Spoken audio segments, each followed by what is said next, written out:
Okay, let's get started. Just raise your glasses high. This one's Amy Riley. I'm going to say it now. That's the most beautiful we've both ever sounded. That's the first Amy Riley in my new apartment. So the acoustics, I think, are working in our favor. You heard what I heard, right? Which is that it resonated deeply with sort of almost like a choir-esque. Yeah, it was like, I don't know. I was going to think of like a famous cathedral or something, but I came up blank. Like Notre Dame. Yeah. It sounded like a choir at Notre Dame. Is Notre Dame open yet? It got so fucked up by that one person who was unfortunately smoking a cigarette on Classic French. The French love to they still allow them to smoke cigarettes in Notre Dame for some reason, but I don't think it's well, no, I'm sure it's active now. That was like 5 years ago. Yeah, I think it was 2019 because I went, it was the last time I was in France, I think, and it had like just happened. We were like, well, we can mark that off the freaking list. Because you weren't able to even go in it at all because it had just happened. Right. But I think they're making progress. Okay, good. I went 12 years ago. Okay. So it was much before the accident, but I didn't go inside. I went to Shakespeare and Company instead. Was there a line? There was a line, and I didn't really, for some reason, I didn't want to go to mass. I really don't know why. I was being kind of a little like a little stinker, like a sort of like a weird atheist stinker. Like I was like, I don't need to go to mass at Notre Dame, even though it's like, it would be the most beautiful thing in the world. So I was like, I'm going to go to Shakespeare and Company, which is just it's like it's just a bookstore. Yeah. So that's a huge regret of mine. But if anybody knows if Notre Dame is open, let us know. Yeah. Cause not to brag, I'm going back to France soon. Yeah. I remember you said this. This is the first time you've ever said this on mic. When is that happening? June. So you're going to be in your France era in June. How long are you going? A couple weeks. So we'll have to talk about that. Yeah, we'll get on a schedule where it works for you, and we might have to Zoom for the summer house reunion or something like that, depending on the schedule, because that's very important to me. Is it like me too? It's only like 6 hours difference? It's a good question. I think it's more.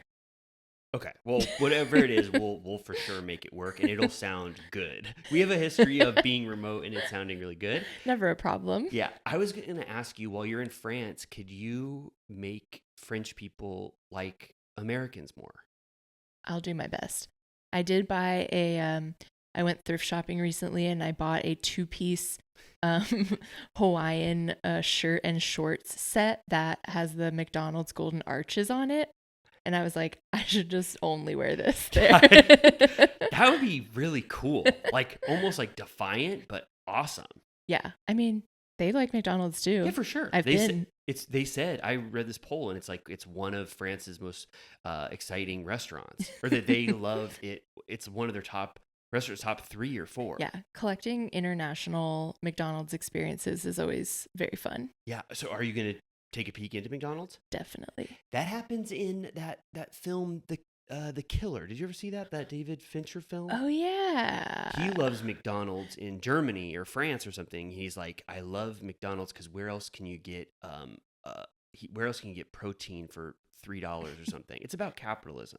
I didn't like that movie. Me neither. I thought it was bad. I thought it was really bad. Yeah. And I thought people wanted to give it credit, overly praise it, because they're like, Fincher can't be wrong. Yeah. But people have to realize that any good director can be wrong, and it's okay to say you don't like something. Yeah. Especially, I always go in with a, furrowed brow when it's on Netflix. I'm like, we'll see. Yeah. They've only had like 4 good movies. Yeah. So you have to assume that most of them are going to be pure shit.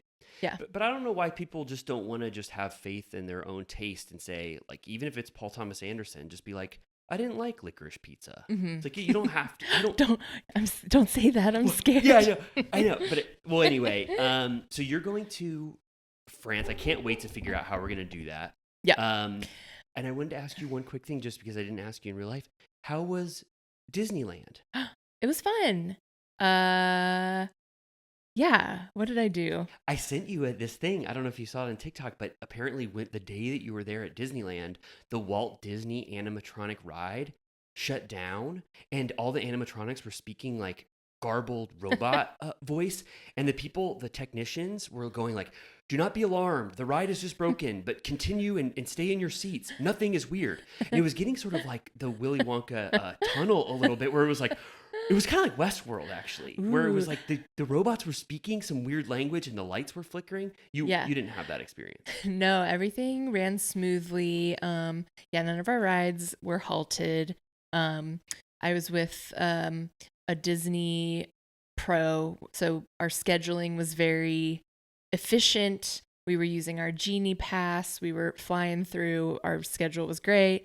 I mean, it was fun. It was chill. Like we kind of were low key. Like we didn't try and like jam pack everything. We kind of just like walked around. It was like perfect weather.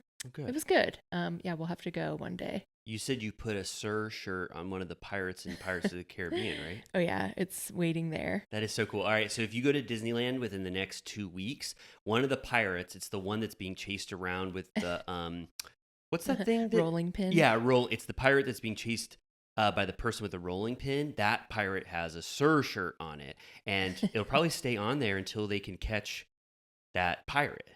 You know what I'm talking about? Yeah. Didn't they change it to be more PC, where the pirate used to be chasing the woman, like being like, oh yeah, mwah, mwah, mwah, mwah, like I want me some woman, and then they changed it so that he was like, I want a pie or something like that. Oh no, absolutely. But I never got to the pie stage. I remember when I first went, I go, what's that pirate doing? And he is chasing a woman who's like screaming. Yeah. And it's supposed to, I mean, I don't even want to get into it, but it's like when pirates used to go to different territories. Pillage and plunder.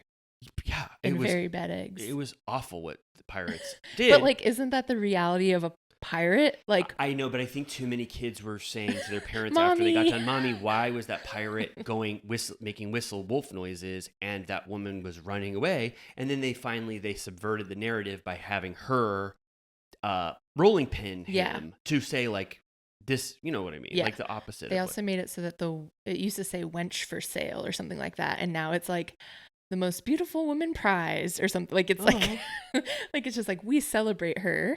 Do you think at all that anybody is going to look at this new sanitized version of Pirates of the Caribbean and say pirates weren't that bad? Yeah, it's dangerous. I think so too. I think they need to have a slight subversive element, so little kids knew that pirates weren't all fun and games, and they weren't giving first prize to beauty competitions when they arrived on shore. Right.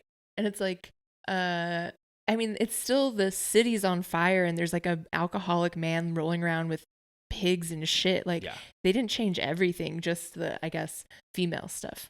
Yeah. You liked Pirates of the Caribbean 1, right? Love. Yeah, it's a really good movie. I want to watch all of them again. I've heard that they're all secretly good. Okay. I don't think I made it past maybe like 3. Straight on Stranger Tides. Is that what that one's called? I'm not sure. Dead Man's Chest. Yeah. I don't know which one's Dead Men Tell No Tales. Yeah. I think I was going to ask you, do you think like pirates might have been emphasized in culture, and like maybe there was only like 6 pirate attacks in history? Probably. Do you think it's like akin to like mob stuff, where like culturally overwhelmed with content, when in reality there's probably not that much effect on culture? Yeah, that there's like 6 mob deaths a decade, and that's been true for like 80 years, except the Capone era. Yeah. But we're like, whoa, America is like mobbed up completely. Yeah. I read this history of mob. It's called The 5 Families. And I love mob stuff, like Godfather, Sopranos. I love it so much. It's like the most interesting thing to me. All my favorite stuff is Goodfellas, Casino. And then when I was reading 5 Families, I was just like, this is so boring. It's like they're boring as hell. Right. It's no just offense, like they're like importing stuff and like selling it. One guy who said to another guy like, yeah, I do criminal shit. They killed him or whatever. But it's like, I don't know. It's just not nearly as interesting as the fanciful entertainment side. Right. And then I feel like modern pirates are much darker and less fun and charming than like Well, Captain Jack Sparrow or whatever. Except, I mean, Captain Phillips is the last pirate movie, really, and even he was sort of charming. Well, He won an he had Oscar. that major. Did he win? I think he won. I don't remember him getting on stage, but he was definitely nominated. Yeah, Barkhad Abdi. Yeah. Wow. I didn't know if you remembered his name. Yeah, And he's also in Good Time. He is.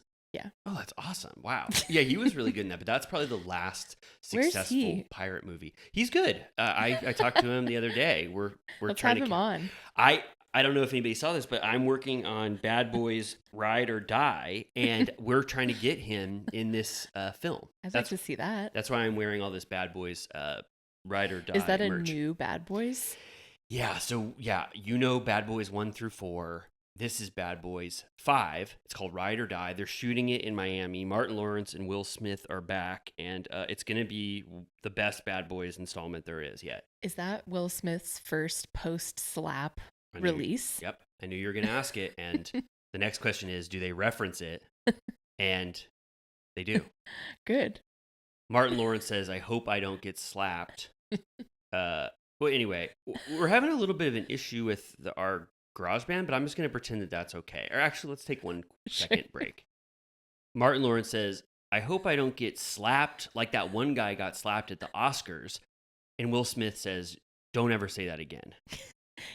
He's like, shut your fucking mouth. Yeah, it's they're handling it in sort of a meta way, and so people will be kind of excited when they see that. And I think that it's going to subvert. It's the entryway back to get Will Smith back in our lives. Okay. So anyway, I wanted to talk to you about something that is really lighting a fire within me currently now, which is that you told me that the mid-season Summer House trailer dropped, and I didn't even see this. I'm pretty actively engaged in Bravo content, and you were like, the mid-season trailer for season 8 came out, and I was like, I didn't even see it. I couldn't barely even find it. I know. I don't know. It came upon my feed, and then I think I just assumed that you would have already seen it, so I didn't even send it to you, but we just watched it together, and it looks good. Oh, it is so good. I don't know how many times Amy and I have to say, watch Summer House right now.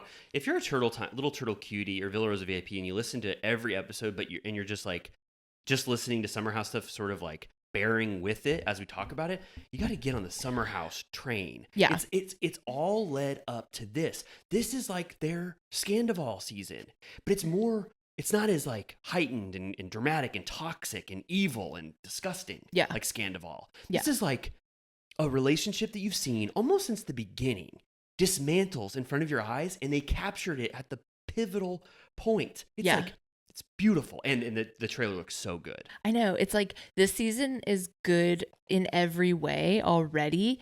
And then you're reminded that like the breakup is still imminent. Yes. And you're like, how could it even get any better? And there's so much to look forward to. So like, yeah, the trailer reminded me of that. And it looks like it's like Carl is absolutely fed up. Yes. Can't even pretend not to be anymore. They don't show you what Carl and Lindsay are fighting about, but you know it's going to be one of the worst fights you've ever seen ever. And even Carl is getting pissed off. Like he is activated against Lindsay. And like you said, I can't imagine there's more, but there is. Like it's going to get even worse for them. Yeah, there's like a scene of them fighting, and Lindsay has like fake blood on her face, and Carl's wearing some sort of I don't know if it's like an apocalyptic or like Mad Max party or something. Yeah, they really do look like, or I was thinking like the Warriors. Right. Or like, they look totally like a post-apocalyptic world. And they're like going off on each other, and she has blood smeared on her face. It's pretty funny. That's a Bravo trope though. Yeah. I have to say, that's a trope. They love putting people in really weird, elaborate costumes and having them fight. Yeah, because it's ridiculous. How are you feeling about West and Sierra these days? Oh, I love it. First of all, okay, there's a dog that barks every once in a while when we say something fun. Welcome to my new place. There's a barking dog outside. Does he or she bark a lot? When people walk by. Okay. And how often? I assume that's rare, people walking by outside your house, right? Let's hope so. Okay. Well, it's okay. I mean, I understand. You'll get so used to it. I have a dog that barks all the time. Okay, you said West and Sierra. So, well, I have to ask you how you feel about them, but I think it's one of the most powerful loves I've ever seen. Obviously, I think Sierra loves West. I think she doesn't want to make love to him because of what happened with Austin. So she's taking it slow. Also, I think that she just wants to take it slow because if it really matters and this is a meaningful relationship, West just has to wait. And I think they're overselling how bad West wants to have sex. They're kind of like, that's the plot point or like conflict that they want to make. Like Wes is like, I gotta have sex soon. Yeah. But obviously I think Wes is the kind of person where if he really loves Sierra or likes her this much, he's gonna wait for her timetable. And he also knows what happened with Austin. But in this trailer, they're trying to make it like, West, you're filling up with or I'm sorry, I was gonna say filling something. up with poison. You're filling up with poison. You got to get that poison out. Like they're trying to grasp at what they think is going to be the problem in this relationship. But if I know West and Sierra, I think they're going to power through this and ultimately make love. We might even be in a post making love era of them now. I felt like that was just like, how do we make this seem a little more dramatic than it is? Mm-hmm. How do you feel? When I watched that trailer, the first comment I don't know if it had the most likes, but it was the first comment said, the real heartbreak is going to, as in not Carl and Lindsay, is the real heartbreak is when West and Sierra don't end up together. And it had like 1,000 likes. But they don't know that, right? I don't think they're going to be together. Okay. So do you still stand by that Sierra and Wes don't have strong chemistry? No, I think they clearly like each other a lot. They're having fun in the house. He's being very gentlemanly. She's taking her time, which is totally fine. But I think that that's all it will be is a summer fling. Because when they get out of the summer house, they'll both they can't capture that power anymore. Like once they're just out into the world, it's not going to have the same draw. Yeah, I don't think she's like fighting that hard to like make it work. She called him her boyfriend this episode. As a joke. No, I think it was a slip of the tongue, Freudian slip. Okay.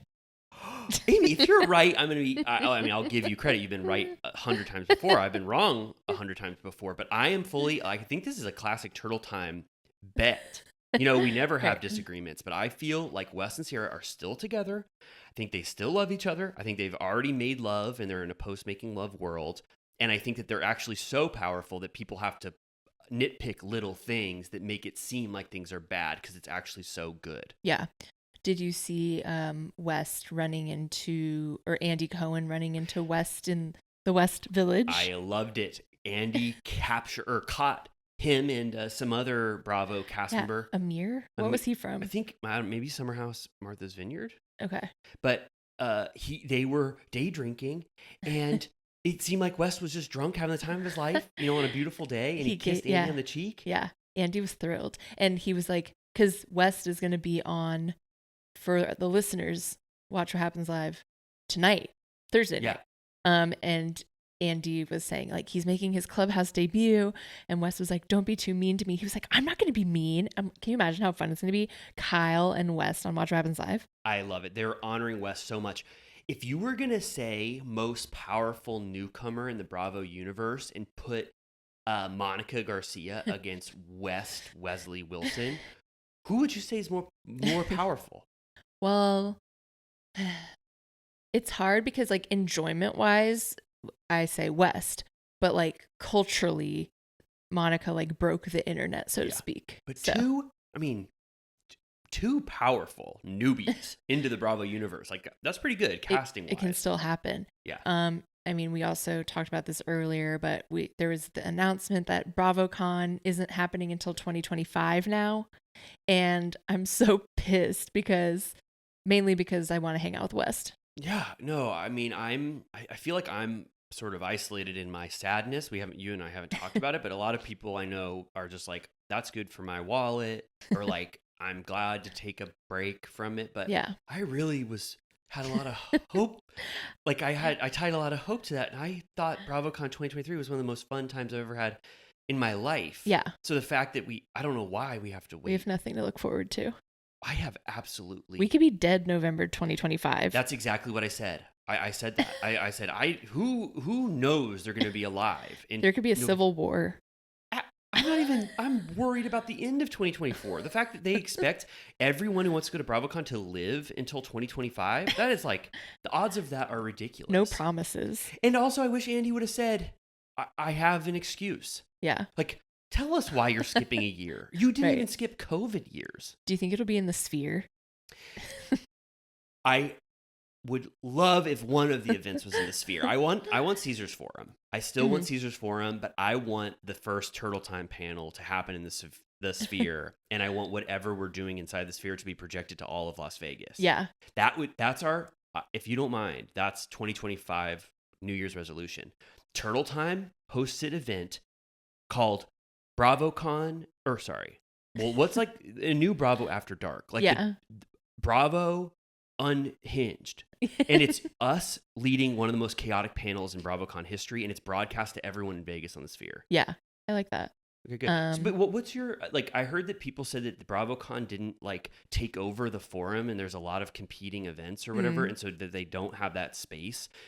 Like Bravo just mismanaged BravoCon and couldn't get They missed the window or proper something. facilities, I don't know. and they would take a full year off. I don't know. It's like, I don't know what is going on, but maybe it was just like logistically too hard to get it together in time. But yeah, it's not even like it's spring 2025. It's just a full year later. When you do something like that, Bravo, no offense, but you have to explain it. I'm sorry. Like, what?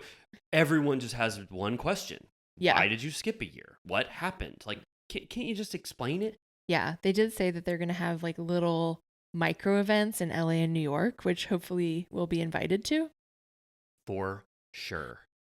I know absolutely without a doubt that Bravo is finally going to honor Turtle Time and say you guys can get those sneak peeks that we're teasing out. Because, like, I mean, come on. Yeah. Right? Please. Isn't it time for Turtle Time to be honored? We're the only Turtle Time in existence. We barely even talk about that.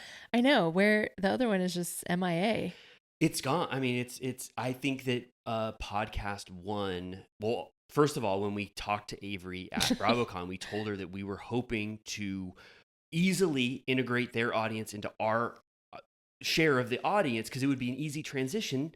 And it seems like they did that, but I don't know. But they haven't had an episode since December 14th. So I think that when podcast one was going, they all wanted to renew for the next year. They all must have just said absolutely not, and then let the other Turtle Time flourish because obviously they love this name, Yeah. And so I thought that was nice. Yeah. I mean, hopefully, yeah, I feel like at the 6-month mark, we can really celebrate. Oh, okay. So you're saying this could be dormant a little bit, but it's not officially like dance on the grave or whatever a nice euphemism for that is. But we don't celebrate yet. Right. We do get a lot of comments being like, where is Ramona?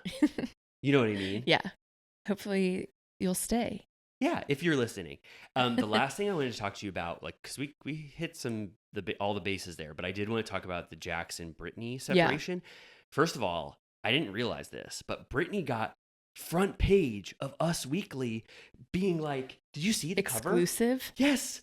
It's like my life with Jax. It was a house of horrors. No, it's not that bad, but I'm going to buy it. I've never seen like an Us Weekly with it has Brittany on it, and it says it has Jax, and it has that how they show like Prince William is cheating, or whatever, and it shows like kind of a sullen Prince Williams, what's his name, Prince Williams. It's kind of like that. It's like Brittany. It's like my life is in shambles, and then it's like Jax, and you see him, a little picture of him, and it's like you're no angel, sweetheart. Wow, you know what I mean? I love that. Yeah, and so I'm definitely gonna get that. Yeah, they're really talking about their demise a lot, or she is. She is, but this is the first time where I was like, oh, this is exactly what happened, and I fully believe Brittany. She said that Jax started. You didn't read this Us Weekly, right? Okay.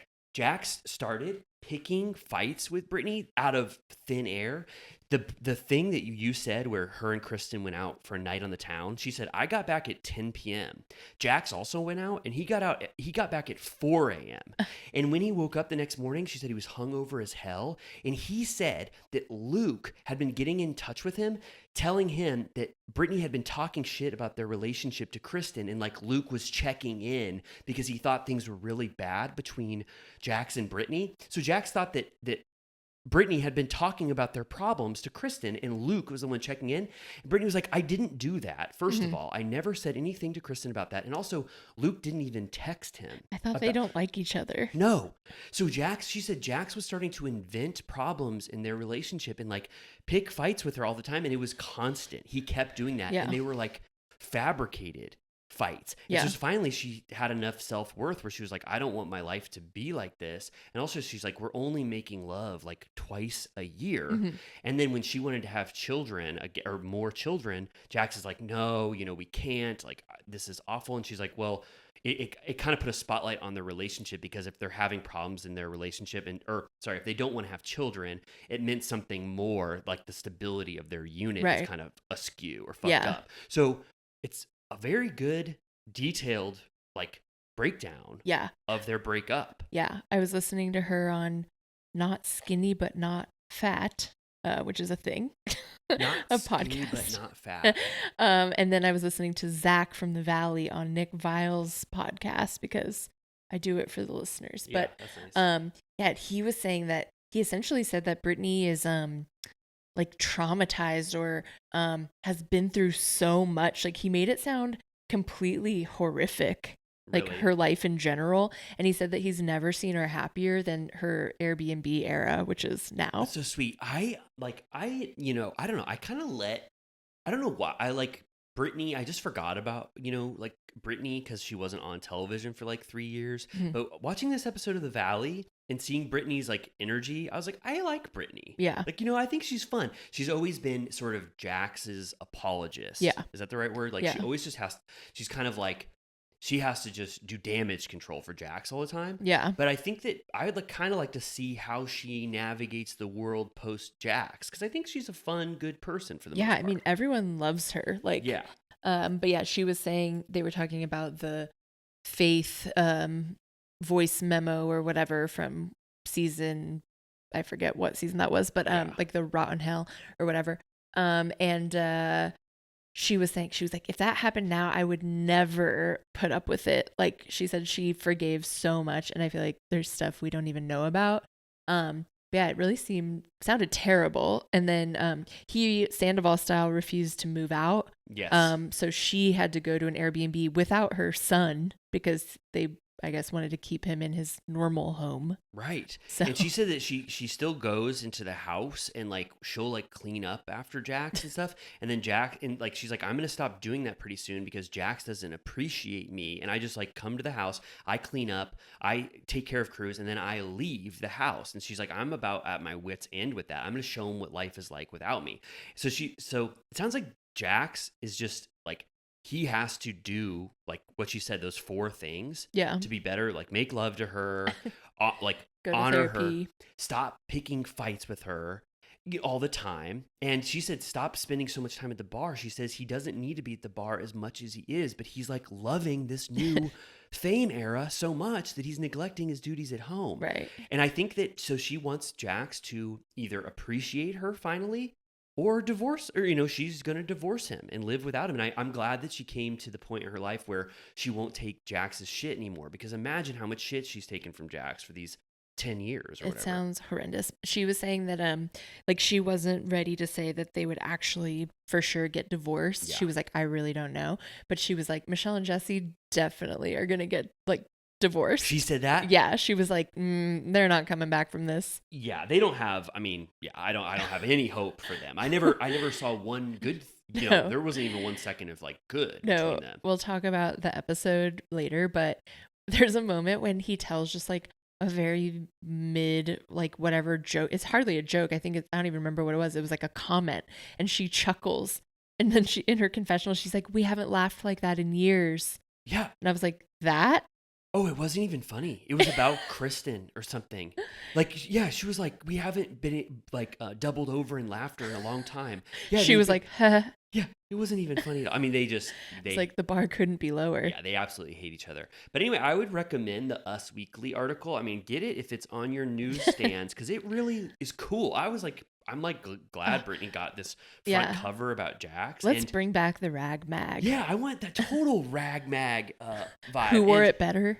Yeah, I'm going out right now to get Us Weekly, and it does seem like because Us Weekly paid her, she was like, "You're paying me exclusively. I'm going to give you everything." Yeah. Like she gave the full story to Us Weekly, and I believe every detail because it's just so weird. And I know Jax so well from watching him that like every detail she says rings absolutely true. Totally.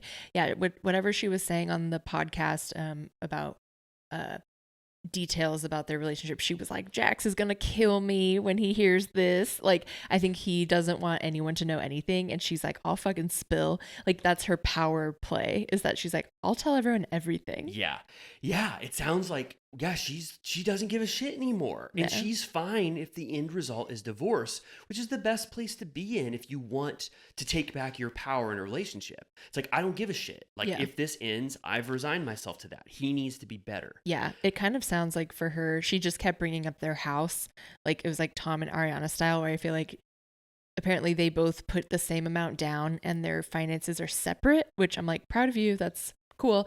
But she's like, I don't want to lose my house. Like, I think I she's know. much more concerned about losing the property than the marriage. Yeah, she was like, I would really love to be with Cruz in that house. It's kind of sad that Jax refused to leave. No, I mean, I don't know. I mean, I Yeah. guess it's complicated, but it's a Yeah. sad situation. I hope, Cruz is doing okay through this tumultuous time. And also Yeah. Brittany said a reason why she did leave is because she felt like Cruz doesn't need to be in a house with two fighting parents. She said Yeah. that makes our fights 10 times worse because now I'm thinking about someone in the house hearing that, Yeah. Yeah. She said that it seems like Cruz is thriving now, that he's not in that house of horrors with them together, Yeah. which is dark. I was thinking just to end our news segment, this might be a good time to interview Jax and sort of, I don't know if he has anyone in his life that will tell him the truth. Like people are so Jax pilled or like he's got his, what's that called? Yes people in his life. I think it'd be nice for him to sit down, like maybe right here, if you're watching on YouTube, and we sort of ask questions that lead him to have, like you could see where Jax's head would be, that lead him to think about his relationship because it doesn't sound like he wants to do any deep thinking Right. about things. And this might be the perfect outlet. So, Jax, whenever you're ready, there's a seat for you right here on Turtle Time. Now, do you care if I do a sort of kind of an odd time, but a certified turtle piss? Unorthodox. I don't like doing it, but I'm drinking a gigantic coffee. And do you care? Yeah, let's do it. All right, thank you. We're back. Hey, how do we sound? I hope we sound good. I'm going to be honest with little turtle cuties and Villa Rosa VIPs. Ever since, for the last 2 weeks, something is wrong with me, with my equipment. I think the universe is telling Amy and I that we need to go to Headgum Studio immediately or Dear Media, and we can't do this anymore. We're bursting at the seams of the limits of DIY garbage that people have to deal with. Yeah, we're shaky. Like shaky as hell. I'm like, what is going on? Have we ever done this before? Like the last 2 weeks, we had to go to a studio last week, which was awesome, but it's like, what the hell is going on? Anyway, all this to say, I had one last thing to say about the Jax and Brittany Us Weekly magazine, which everybody should get. She talks about how when you remember that stroke that Jax said that Brittany had? Oh, I yeah. barely even remembered it, but it's Yeah. so funny. Like she didn't have anything near a stroke. And Jax knew that, but he told everyone in the world, like he used it as an excuse to get off House of Villains. Oh, right. Like she said that was a complete lie and that he knew the truth, but he still continued to say it. And she was so embarrassed. Oh my God. Yeah. She also said that like them not going to Stassi's wedding was entirely his fault, and that she implied they almost broke up then about that because she was so pissed. I forget what Jax was doing. People will remember because it was like well documented. But Jax was like, he was making a big deal about it because it was so hard to get there with Cruz and everything, right? And he was just like, he was talking shit about it to a bunch of people in their social circle, and they were immediately telling everyone. Like, it was like a mini The Valley, like what The Valley would have been like had they been filming. Yeah, would have been good. That would have been good. Okay, I just want to tell you that detail. Now, are you ready to talk about one of the worst episodes of Vanderpump Rules I've ever seen in my life? May the best woman win. Yeah. Now, this to me was like absolute pure shit, almost from start to finish. Like, I thought it was one of the worst episodes that I've ever seen, and I can't even I mean, I'm thinking even season 8 doldrums. I can't think of a time where I was like miserable watching what they were doing on this show. Like, did you feel particularly offended about the love triangle thing, feeling that it was a complete setup? oh, it was awful. It was absolutely one of the worst storylines and execution of a storyline that Vanderpump Rules has ever done. I feel like even James was like in a meta way calling out how bad it was by saying, "What the hell is going on here? Like, isn't anyone going to acknowledge how stupid this is?" He says weird, but it's stupid. Yeah, like, they didn't even try to blend it in. It was really, completely out of left field. if they never bring it up again, I'll be happy. Yeah. And it will make more sense than them pretending that this carried on longer. It's like, that should just be a one and done flop that I can't believe we had to witness. Yeah. So bad. I didn't like anything in this episode. I thought every scene was bad and had some like shitty element where like producers' fingerprints were all over it, or just bad execution. Yeah. Except the Joe I scene. know. I was going to say that was real. That felt, it made me, all of a sudden, everything else seems like pure shit that we've been watching for so long. We finally saw someone have a real emotion. Well, I don't want to negate what people have been feeling this season, whatever, but it felt very raw and honest. Yeah. And like a situation that I've never seen on Vanderpump Rules in a really long time. Mhm. This dynamic of Joe realizing that she loves Schwartz more than he loves her, and that like this will never change, and that he has been sort of stringing her along, and that she has stronger feelings than she thought she did, and Schwartz having to just say to her like, "I'm sorry that you thought this was going to be something, but it'll never be anything." Yeah. Like, it was brutal. it was brutal, but like raw and real, and like I really felt for Joe. I mean, I was so sympathetic to her. Like, that situation is so common. Yeah. But I haven't seen it on a reality show or in Bravo universe in a really long time. It's like kind of an underrated dynamic. Mhm. So seeing that and having Joe admit to herself that she like doesn't want to get hurt by this was amazing. I mean, like it by far was the best thing about this episode, and one of the best things this season for me. Yeah, it definitely is bad PR for Schwartz, because it kind of shines a light on his like, what? Who, me? Like, I don't mean to do anything to anybody. I'm confused. Like, what the hell? What like, yeah. No, he just thinks he can do whatever he wants. Totally. It did shine a light on the damage that actually does to people by being this wishy-washy, ill-defined person that says, whatever, just completely ambivalent about everything. But actually, I was sort of proud of Schwartz too. I know he looks like a dickhead, and I know it's like shitty, but I'm actually, at least he had that conversation with her, and he didn't string her along for longer. Like, I am glad that he just said like, well, I don't know. He didn't do it in a great way, but at least he let her out like properly, I thought. Like, she had to obviously set up all the circumstances for it, but at least for once he made an emphatic declarative statement, which is that like, we will never be in a relationship, and I think it's right for you to move on. I'm not giving him a lot of credit, but at least he like had a definitive statement that he knew that somebody would be hurt by, but he stood by it for the benefit of someone else. Like, that was to me a good thing. We can get into it more when we talk about it, but that was like, I don't know, like that was, I don't know, it made everything else seem so fake and like pure garbage. Yeah. No, yeah, I was shaken by the just immediate jump into that love triangle situation where I was just like, what is this? And it's also just, on one hand, I kind of respect that Katie's coming to play, because I'm like, at least she's participating. She's not like sitting out, like it seems like that was, I don't know if that's something they devised or was brought to them or what. Like, it is not good, but I am like, at this point in time, am like, at least she's trying to get her paycheck and do something, even though it's bad. Whereas like, I feel like Ariana's like, I'm not going to do anything. I don't know. I just didn't like it. I feel like it is like the worst sitcom premise I've ever heard in my life, and I've said that the entire time, and it was like even worse watching it in real time how they handled it. It had no lead up. You find out that Tori had a crush on both immediately. They set up that Schwartz is dating her, but there's actually no dates except them having champagne at the beach bar, Right. and then they don't like it. Just like everything about it felt awful and contrived. And Yeah. this was like I think this was like a Sheena produced scene because she seemed to be the ringleader behind this of like getting Tori into the equation. But I think a part of why it falls so flat is that like Tori is just not compelling at all. No. Like I don't believe anything that she's doing. I think she just wants to be on the show. She's a pawn. Total pawn in the Vanderpump Rules like chessboard. Well, also like Katie, both at Top Golf and in the after show, gets all up in arms that people are asking her about this and being like, isn't that weird that Tom is dating her too? And she's like, you guys really overestimate how much I give a shit what he's up to. And like my whole life doesn't revolve around him. I'm like, you guys are dating the same person allegedly. And like, we're not supposed to bring up that that's fucking weird.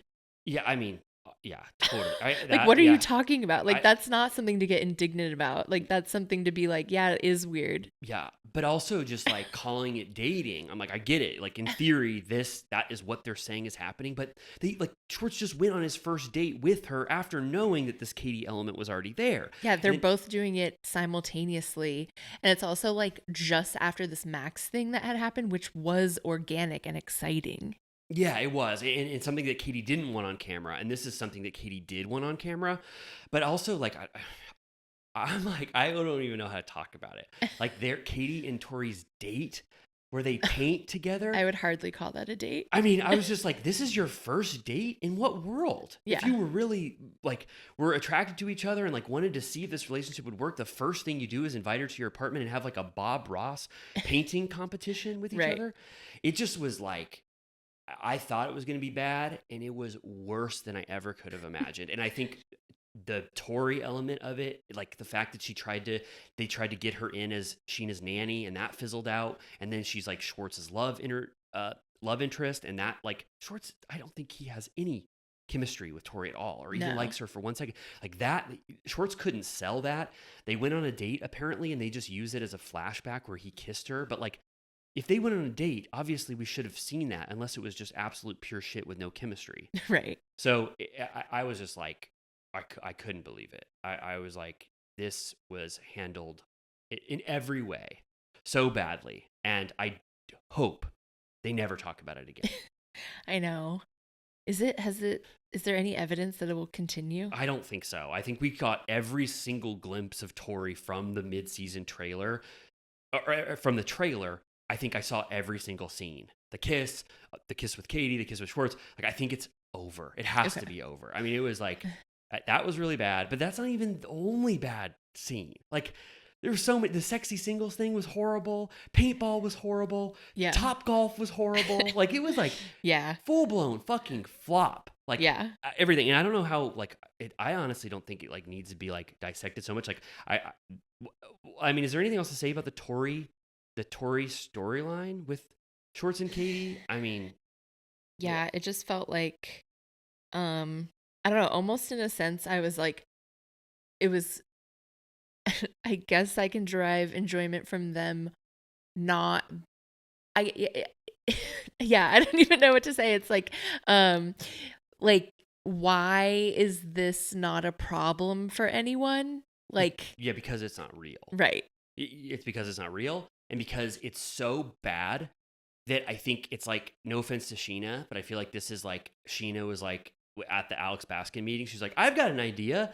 I know this person, Tori, that I keep trying to get on the show. She didn't work out as a nanny because I didn't trust her at all with my child. But let's get her back in here because she said she has a crush on Schwartz. So that would be perfect. And then I don't know where the Katie element came, maybe just also to have a dynamic storyline. But it's just, it's like, I think producers just let Sheena take the producing job for a second, and it was a full-blown fail in my opinion. And I don't know what else to say about it. I think that if Tori was more compelling and I didn't see her waiting in the wings to try to be on this show more than anything in the world and do anything to be on it, maybe this could have worked. Or if Schwartz and her actually had chemistry and he actually wanted to pursue this, but I didn't see that. I believe that Katie's attracted to Tori, but I think that no one was enthused about this storyline, and so that's why it landed like a thud. Right. Yeah. I think Allie was the only one that was shocked when they were making out. Everyone else was like, all right. Yeah, but but also I was just like, Katie's like says she's attracted to women for the first time, right? Right. Like we had no inkling of this that Right. Katie she's had sex with a woman before. She says, Yeah.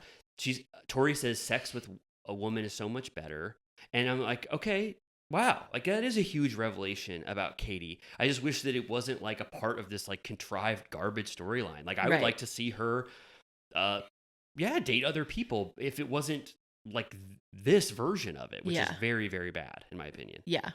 I agree. So that was bad. Lala getting hot dogs with Joe. I was like, what the hell is happening here? How is Lala justifying why she's going to get hot dogs? First of all, hot dogs with Joe, with someone that she barely knows, who was just in one scene with her that she has no connection to at all. And she wants to do a sit down with Right. Joe to hear her side of the cheating story. It was Schwartz's request, apparently. I guess so. Schwartz really said Lala is the one that you should talk to try to get back in the group, because maybe he knows that Lala is the one who's trying to shake up the dynamics and try to, like, I don't know, like muddy the waters a little bit, Yeah. conflict wise.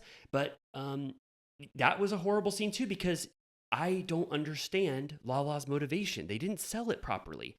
If you just want us to accept, yeah, Lala's going to have a scene with Joe because she has to have a scene with Joe for a storyline, that's fine. But they normally do a much better job of justifying why people are having scenes. And then when Katie has the later scene where she's like, why the fuck did you do that? Lala has no excuse. She's Right. like, I'm soft now.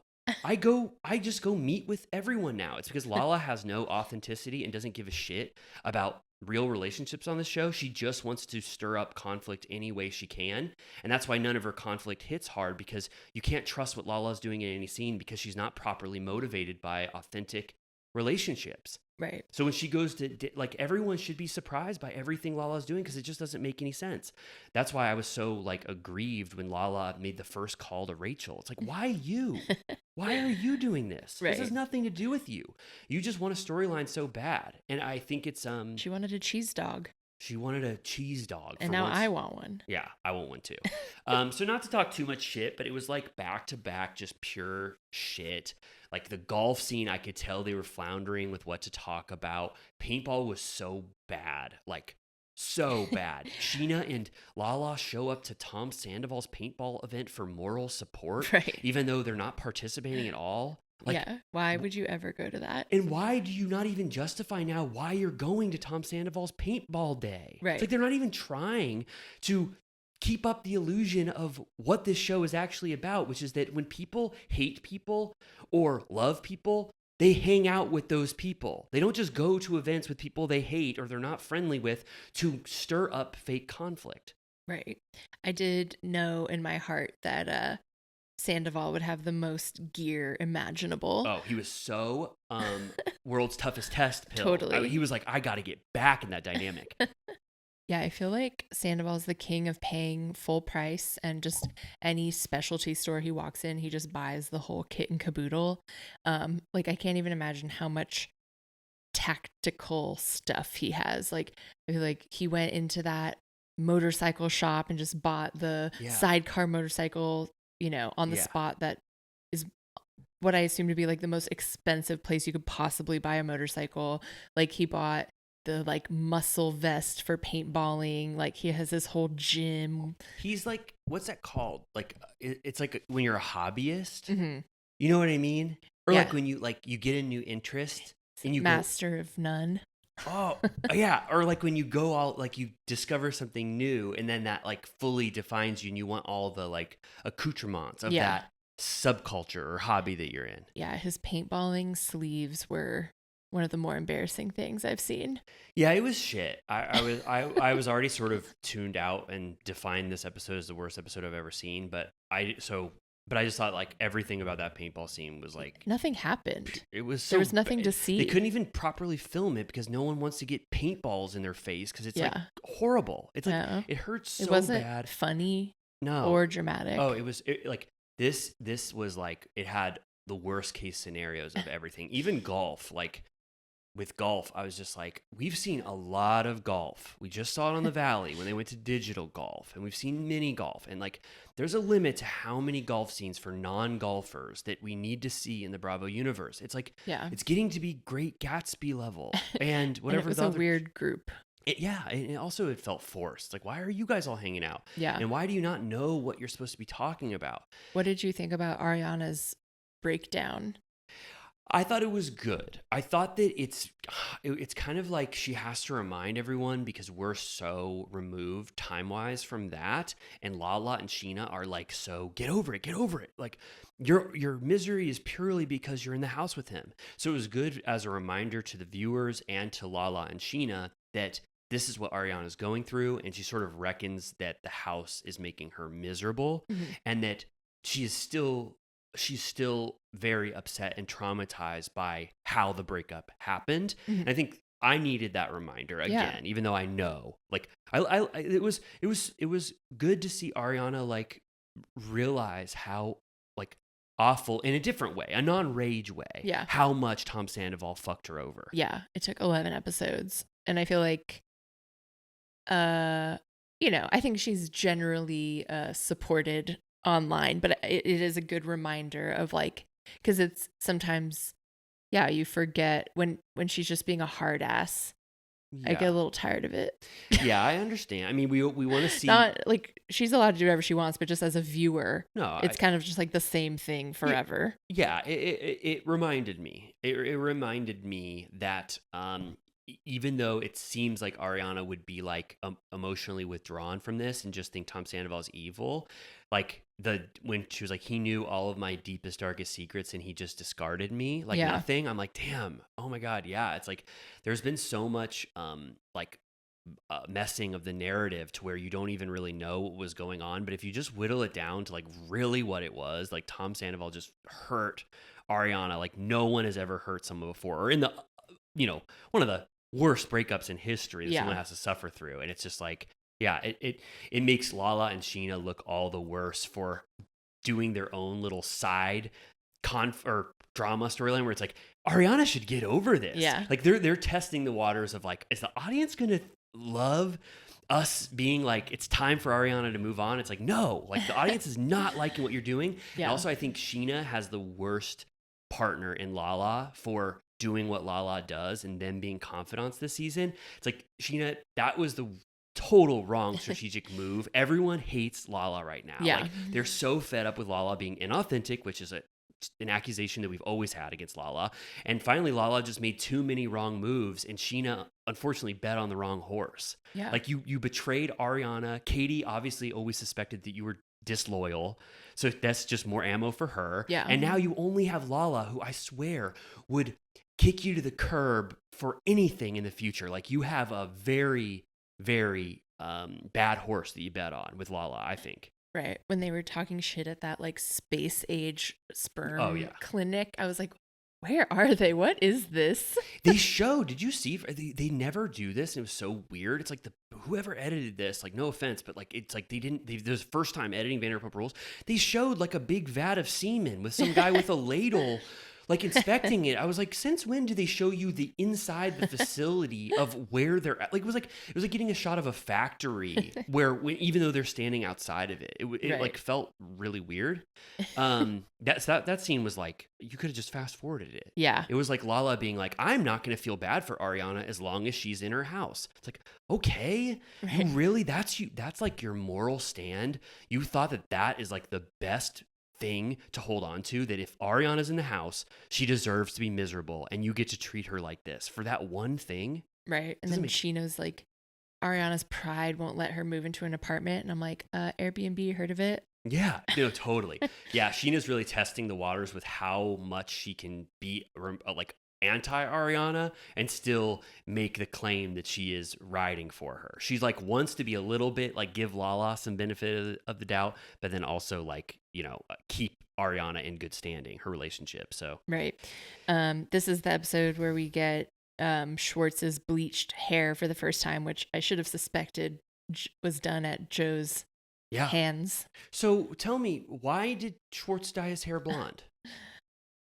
I don't know. I mean, we did just recently watch the season/episode where he perms his hair. So he does have a history of like fucking around with his hair. And I was very relieved that James brought up Schwartz dyeing his hair, because I thought I was going to bring it up here. In the past season or so, his hair has looked very red, and I thought that maybe there was something filmed out of order and that they had to dye his hair brown after it being bleached, because I was like, what is up with his hair? It's like auburn. And it turns out he's just been low-key like box dyeing his hair for like years. That was, what's it called when your mind is blown? My mind was blown that Schwartz has been dyeing the sides of his hair brown, and that James clocked it and said it on camera. Yeah, because there have been scenes where I'm like, his hair is straight up like red. Like, what is happening? I never noticed that. I just took for granted that he had a brown hair, and I never really looked too closely at it. But when he showed up with bleach blonde hair, Lala and James both specifically were like, is that to cover up the grays? Like, Right. They knew for sure that was what he was doing. Yeah. And he's like, no, that's not why I did it. Yeah, it looked really bad. There were like fleeting moments where it looked okay, depending on what he was wearing or how it was falling, but generally it was not good. Also, apparently the hair care community is coming for Joe's technique in general and saying it's very bad. It sounded like, yeah, I didn't know, obviously, like I respect whoever wants to scrutinize that, but I didn't like it seemed like the person next to Joe was like, hey, so are you sure you want to leave that dye on for that Right. long? Are you The doing owner. okay? The owner. Yeah. And it was, And then he's- she stepped in and they finished together. yeah, and Schwartz was like, my scalp is burning to a degree to which I don't feel pain anymore, but other than that, I'm okay. It's like, it sounds like Joe like didn't like know how to do it properly. Yeah. if I'm reading into this. Yeah. So that was it, but again, I'm like, can you just at least give me one sentence of why you're doing this? This is a big deal that Schwartz just dyed his hair blonde, at least a little bit. Yeah. Like, why did you do it? It just came out of nowhere with no justification, and no one can really explain why it happened. Right. No, it's not like they set up that he was on some new journey or something, but and then after that the girls go out at Foxfire Room, which is that in Sherman Oaks? Yes, I looked Yeah. it up. It's like on Magnolia or Yeah, Ventura. it's by one of Whole those big- Foods. yeah. Which, have I been there? I'm not sure. It kind of is like one of those old standard types places. Which I just thought it was very funny that they gave them like the sexy like Vegas girls walking in slow motion to go to like a dive bar in Sherman Oaks. I was like, think, okay. I think normally I like would have liked that, but I was so like down on this, and I was just like, what is this? Like, what's going on? And half of them Why- don't even drink. Yeah, why are we highlighting you four who hang out all the time, and we've seen 20 scenes like this? Yeah. If that was like Lala and Katie just reunited as friends or something, I'd be like, whoa, cool, the gang is back together. But this was just a normal day. Right. Yeah. Um, And then this is where, Katie gets pissed off at Lala for getting hot dogs with Joe, which I guess, I don't know. I just don't care enough. Like, I don't care enough either, and I know the reason why Lala got hot dogs with Joe is because she thought it'd be a scene where she could ask Joe what the truth was about the cheating, and if she knew, which I thought Joe's excuse was very bad. She was like, I was just looking at Schwartz, so I don't see two people cheating in the background. she said she thought that Tom and Ariana were already broken up. Yeah, so did you voice that to anyone around you that would have said, no, that's not the case at all? I Right. thought that was very bad. That's definitely, in the Strike, negative, yeah. a strike against Joe for sure. She had a long time to think of an excuse. That was really bad. I don't believe her. Right. No, she just, yeah. We'll get into it, but I feel like she's one of the guys, I'm putting that in quotes, fail. Okay. Oh, like that personality failed her a little bit. Yeah, like that was her way into Schwartz's like to tuck in next to him and be close, and he's like, he took advantage of it and was like, but we can fuck too, right? And like Totally. whenever I feel like it. And Yeah. then she's like, I'm in love with you, and he's like, ew, gross, no. Yeah. That's Like, he just wanted whatever version he felt like at the moment. Meanwhile, like, if you're an adult person, you are responsible for like he's aware of her feelings for him. Like he fucking knows. For sure. And like him acting like he's confused or he can't believe that she actually has, that strong of feelings is ridiculous. It was a very sad situation. It reminded me of like, I don't know. I feel like that's like a very high school or like young problem where you don't know how to protect yourself from that scenario yet. Like you're just like, I'm all in, baby, instead of being like, seems like this is bad. For Joe. Yes. Yeah, I think Joe, I mean, I think that she thought there was some hope there that, he wasn't truly saying what he was saying and that he apparently they say I love you. Right. It's like, but I was like, Schwartz's I love you is probably like someone's handshake. Like he says I love you, I'm sure, to a lot of people. Yeah. But I think that she just really thought that like ultimately this could happen, and Schwartz was not definitive enough with how he actually felt and strung her along. And I was, do you want to just get into that? Is there anything else to talk about? Sure. The one singles night is next. So. Oh, okay, good. Yeah. Yeah. So yeah, that was really bad in my opinion too.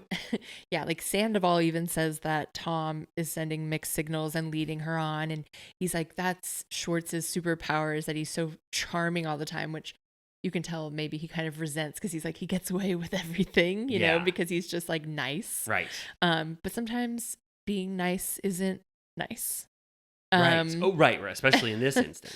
Yeah. And also you could tell Sandoval didn't dig Tom's hair because he kind of just like didn't say anything. I'm like, in another lifetime or like he would have like gone absolutely ape shit over him changing his hair. He would have been there with him. Yeah. Like they would have done it together. Like, no, he was so down on this.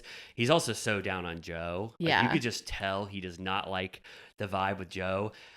There's a lot of interesting dynamics there when they were sitting down with like Kyle Chan. Like Joe is so self-conscious that his hair looks like shit during that scene because she's the one who did this. Yeah. That she cannot stop tousling his hair to make it look better, to the point that he like jolts and it's like he's basically like, stop it. I've never seen Schwartz like that. It was like he was actually mad, and she was like, I'm sorry, I just have to fix it. And he was like, okay, but enough. And she was like, sorry, but it looks like shit. And Kyle Chan is like, if you keep doing that, he's not going to get any girls tonight. And there's just like, I feel like it was very much like, why the fuck is she here? They totally felt that way, and Joe did invite herself. You could tell that Schwartz, when he was getting his hair dyed, that he didn't want Joe to come to that, but he couldn't say no because he thought, like, he didn't want to say no to her about that. So yeah, it was it was awkward and uncomfortable. Also, Joe is very critical of Tori. She's like, where the hell did this person come from? Like, who is this person that is now in both you and Katie's life? And it was kind of almost a fourth wall break where she was like, what producer just pushed this person into the storyline? And all of a sudden you're all talking about Tori. Like, Joe's experience of filming this season must be so wild.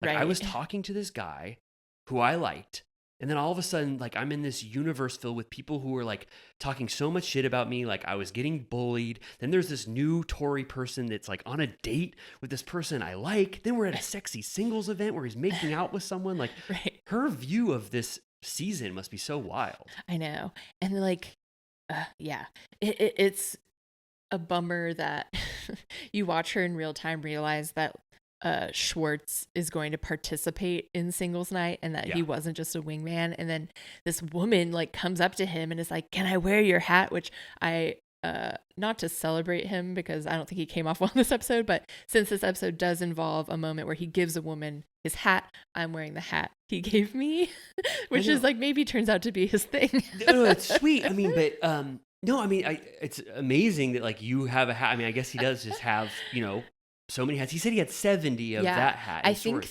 that if we recall, he mentions that hat on Winter House, and it's like a bar that his dad owned in like the 80s. That's what that hat is, which he said was sentimental. And I think he gave it to Floody there, or at least maybe she wore it. Wow. And that's why it came up. But they had that weird woman that was just like trying to mac on him. Yeah. Which I don't know. I was kind of like, she kind of freaked me out, Oh, that woman. She did me too. It was like a full blown fan at the sexy singles thing. I think they did a horrible job scouting that sexy singles thing. Yeah. It was horrible. That person was like, "Let's make out. I'm gonna be the best makeout you've ever had." He doesn't want to do a full blown makeout, obviously. Yeah. She puts her hands on his throat, and then Joe rightfully is like, "What the fuck is going on?" What in tarnations? She goes, "What in tarnations?" She goes, "I'm leaving." Like, obviously, like, I didn't think I'd be seeing the person that I actually love and that we've been sleeping with, and you say you love me or whatever. No matter what, that's going to hurt someone. She pulled the close friends / like girlfriend card where she was like, "You can't give away that hat. It's your only one because I know everything about you." And like, totally. But I also thought that she was just like, do you really want to give this full blown psycho a hat? right. Well, I think she was also just like, please stop this whole thing. Yeah. Also, I think what in tarnation is their thing because Schwartz, one time he posted, someone made a meme about him like a month ago or something, and he captioned it on Instagram stories, "What in tarnation." So I think that's like their thing. Yeah, I felt this was a peek into Joe being actually hurt. Yeah. And the facade of not, being okay with anything he does came down a little bit, and you could tell that she was actually hurt. And also I felt like her sort of like improv UCB energy sort of like wore off this full episode. Like she started with like the UCB goofball energy, and as this episode went on, like that facade fully dissipated to just like the real person. And by the end, she was just like, it's like, whoa, this is a compelling, normal person who's hurt and had a profound look on this situation and was like so upset. I was like, wow, like that, maybe that energy was just like nerves, like on camera jitters. Right. It was like bells and whistles. Yeah, but by the end she was just sad. And but had a what's that, like a healthy view of what to do in that situation. Yeah. And you can tell he like implodes under that sort of like honesty, like the like emotion there.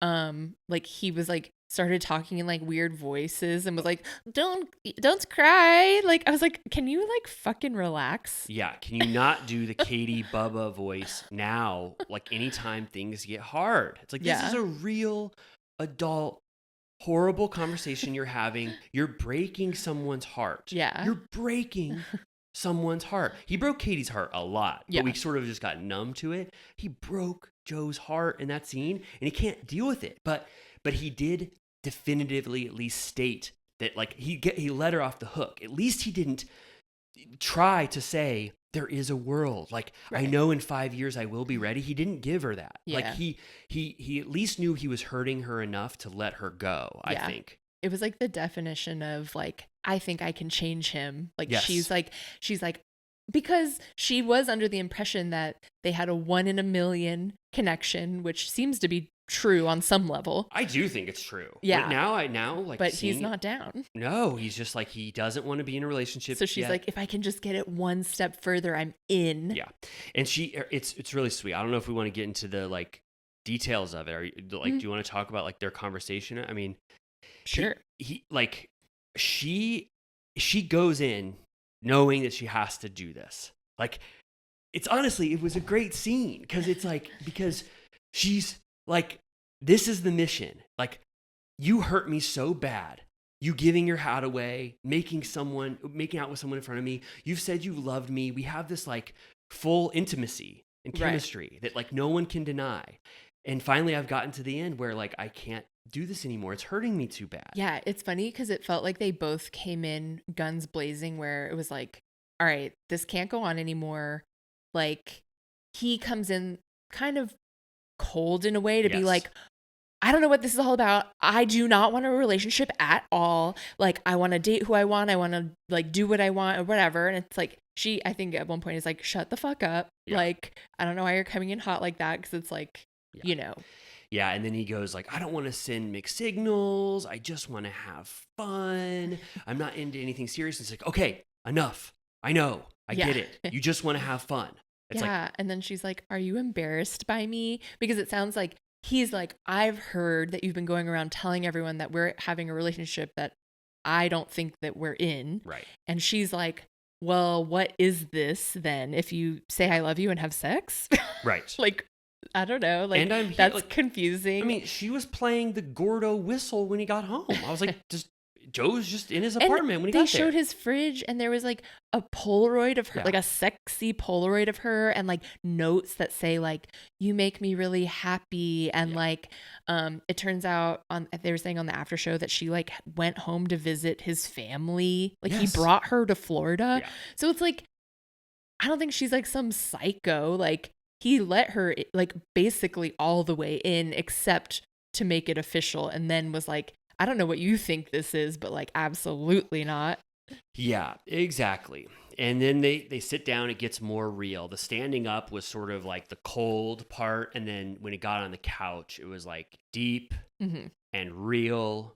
And Joe is like, this connection that we have is very unique. And it takes a lot of people a long time to like find something like this with another person. And I do think if we were together that this would be very easy, and we'd be, what did she say, disgustingly ugly, Like and old together and laughing. And he's like, I agree, but Yeah, and he's like, and he's like, he starts to explain. And she goes, no, listen, you don't have to explain yourself anymore. yeah. Like she's like, that's why I want it. That's why I thought that this was worth, saving or fighting for, but I'm not going to do it anymore. Yeah. She's like, because like through all of this, like our connection or whatever, she's like, if I'm being honest, deep down, I do have feelings for you. I was like, deep down? I was like, right on top. Like, what are you talking about? Like, yeah. And you don't have to dig that deep. And for sure, for the audience and everyone who knows, but for Schwartz, I think he needed to hear that explicitly from her, like deep down, I have really strong feelings for you. And I think that like, he has to know that he's hurting her, and she had to be explicit with that. Right. And he says that he does too, but like,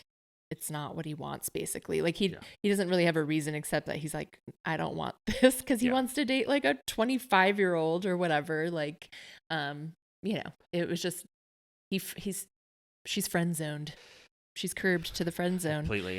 And she is figuring out if there is any hope a little bit as she talks to him, and nothing he says gives her anything. And so like she comes to the conclusion ultimately that this is not going to work out. And what she says as she speaks it out loud makes her really upset. She's like, what we have is unique. I'll miss that. And it only comes around once in a while. And we'll just have to find that, with someone else. Yeah. And there's It's like tears rolling down her face. And he's like, Joseph, don't cry. Yeah. Don't cry. And then she gets more and more upset as she talks about it. And then she says a very sweet thing in her confessional, which is like, she's like, I do just want him to be happy because he is my favorite person in the world. She like is absolutely in love with him. Like Yes. completely. It's sad. And then she is getting more and more upset when she realizes that there's no chance of this. He's not giving her anything to hold on. She's realizing in real time that this will not work out and that she loves him. And then she gets so upset that she can't even continue on. And she gets up off the couch, and like a cameraman wasn't ready for her because they have to blur him fully out. Yeah. She's like crying, and she goes, I have to call my dad. And she just like flees the scene, and he just goes, Joseph. Man, I'm like, can you at least give her a fucking hug? Like, Jesus Christ. Seriously. I like want a goodbye hug? I want to call my dad. Hit so hard at the end of like being so upset. I was like, damn, like it wrecked her. Yeah. And and that's why it was so compelling.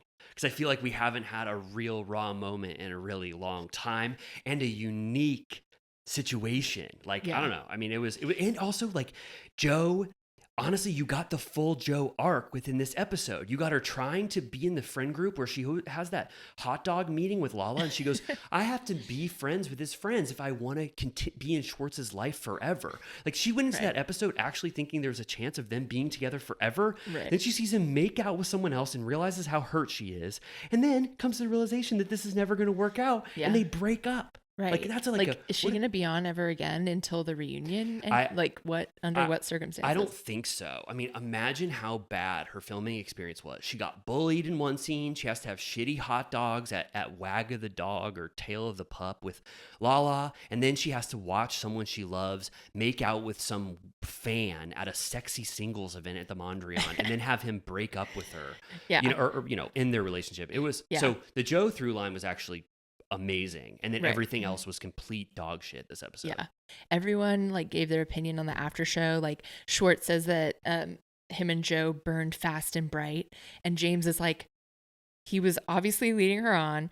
Ariana compares it to Ring on a String, like just sort of like Katie won't go that far. No, Katie, she gets kind of, I feel like, pissed off about that comparison. It's not a good comparison. It's not a good comparison. She was like, me and Schwartz were in a relationship. Like, right. When he was doing I think there is something there about just like that he never gives you what you need. Like he's just like never going to be available enough. He avoids conflict too, to the detriment of people around him. Yeah. He avoided conflict with Ariana to the detriment of her well-being. Like he is a conflict avoidant person and a people pleaser. Yeah. And he's selfish. Yeah. Yeah. And then Sheena says that the way that he treated Joe is how Adam treated her, which I was like, oh God, that era was dark. And Brock said that he warned Schwartz, like he was like, we all see what's going down. You need to get ahead of this because it's going to be a disaster. They're all very anti-Joe. And Sheena even said on Watch What Happens Live, she's like, there's things I know about Joe that no one else knows, which is why I'm so glad that her and Schwartz aren't in a relationship. And I don't know those facts, so I can't take them into account, Yeah. But I guess I have to trust that there is some, shitty things about Joe or whatever. But on its face, I found her very compelling this episode, and I felt so bad for her. Yeah. I mean, it's like isolated, like anything else is sort of irrelevant because I assume any shitty stuff she did, not that I automatically forgive her for it or whatever, but I assume it was under the guise of trying to be aligned with Schwartz. Yeah. Out of like desperation. Like she was just like, oh, we're going to Big Bear with Tom and his mistress. Like, I want to go to Big Bear. Like, totally. I would love to go. I wish she did. Obviously if Joe wanted to have like the best episode in history this season, she could have admitted the truth. Like, obviously that would have hit hard. Maybe if the Joe reunion will. Yeah, she should. I mean, Joe, if you're you already lost your chance, but because that was already filmed. But you should have just been honest. I'm sure you had an inkling that was true, and I know it's horrible to say, but on this show, some people get forgiven. And if you were just honest and said, I knew he was cheating and I didn't know what the fuck was going on and it was too horrible, but I only knew Schwartz in that dynamic, just be honest and let see if Ariana might forgive you. She might never, but at least you're being honest. Right.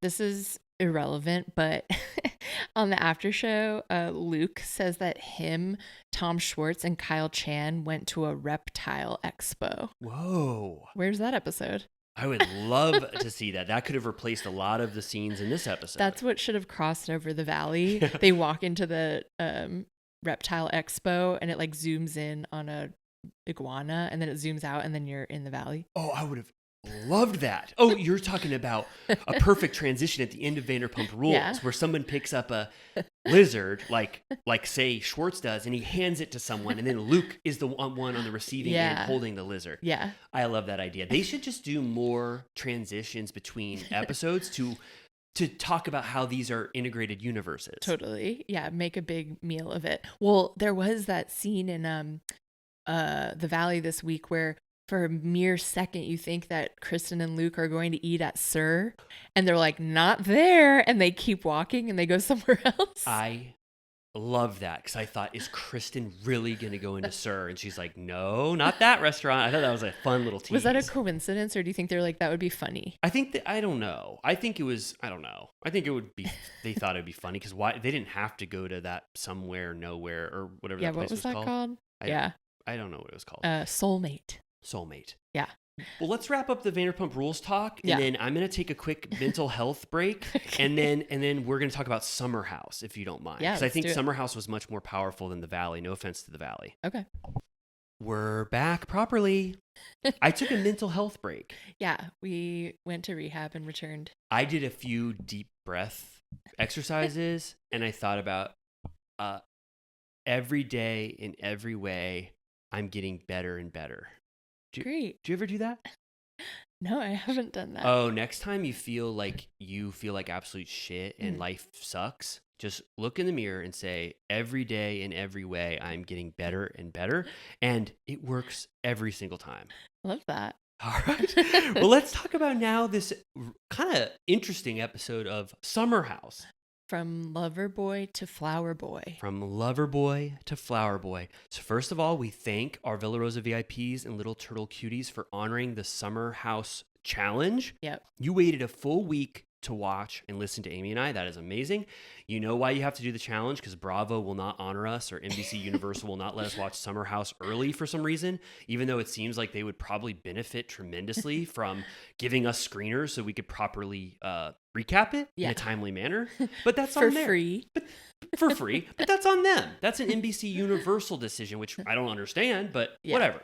But anyway, this episode, again, I mean, Summer House's run of episodes, it's just hitting every single time. Yeah. Almost, I mean, you could say contrary to Vanderpump Rules, which is stuttering in its steps a little bit, having a mid-season full-blown flop meltdown. Summer House is like Cruising. zoom in, Yeah. cruising, like Cruise control. cruise control, like that party they had. Like, Yeah. I was so glad that, like, it's so fun to end an episode that was already awesome and then pick up, and they're in the middle of that same party. And you're like, damn, the party's There's not more. even. It's like the party's not over yet. Yeah, West was like still bleeding. West was bleeding, but they were driving around in little cars. Like, Yeah. I just love the structure of Summer House sometimes. End in the middle of a party and then pick back up with a party. Yeah. Like, It's or like two always parties. a sort of a cliffhanger. Yeah, it is. And this episode had some very good city life stuff. Yeah. Which I feel like is one sort of like formulaic Summer House decision where they think that they have to be in the Summer House and like that's where all of the conflict and drama is. But this showed that like them out in the city, like if they were just getting together as many times during the week in between, I would watch that just as much. Totally. Danielle and Sierra and West all just getting drinks at that like rooftop bar. Yeah. I was like, I'll watch this. Summer in the city. Yeah, it was fun. It picks up where it left off, which was Lindsay saying that the red flags in her relationship were quite small. And Kyle and Carl talking about the same thing. Yeah, this is when the big thing, the title of the episode, is like Carl pulls Kyle aside and Kyle is lit. You can, his voice, he's like slurring. Yeah, I'd say he's probably a 7 out of 10 drunk. Yeah. And Carl is like, as you know, I'm getting married in November. And Kyle's like, yup. And he's like, I would love for you to be part of it. Kyle's like, I would be honored. And he's like, will you be? And you're like, and he's like, a flower boy. And you're like, excuse me? It was a total excuse me. And then Carl goes, and also Andrea and Luke are going to be flower boys with you. The Summer House flower boys. Like, what the fuck? It's, Kyle, to remind you, it officiated or had Carl officiate his wedding, which is essentially a best man position. yes. And you see Kyle process what it means. He's like, okay, Andrea and Luke, he's drunk. He's processing it. He's like, Andrea and Luke and me are going to be flower boys. He's like, and you're having groomsmen? And Carl goes, oh, yeah, of course. Yeah, we're having groomsmen. And Kyle goes, but I'm not a groomsman.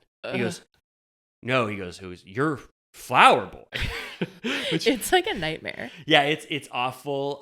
It's horrible. And I feel for Kyle so much, just like how I felt for Joe in Vanderpump Rules, like in this sort of unprecedented, uncharted, dramatic territory, which you don't see often. Yeah. But this hit me hard as well, just because I've personally been in situations like this with weddings and wedding parties, and when you find out the truth about which friend loves you as much as you love them, like I've had very similar circumstances to this, and I was like, I would feel exactly how Kyle feels.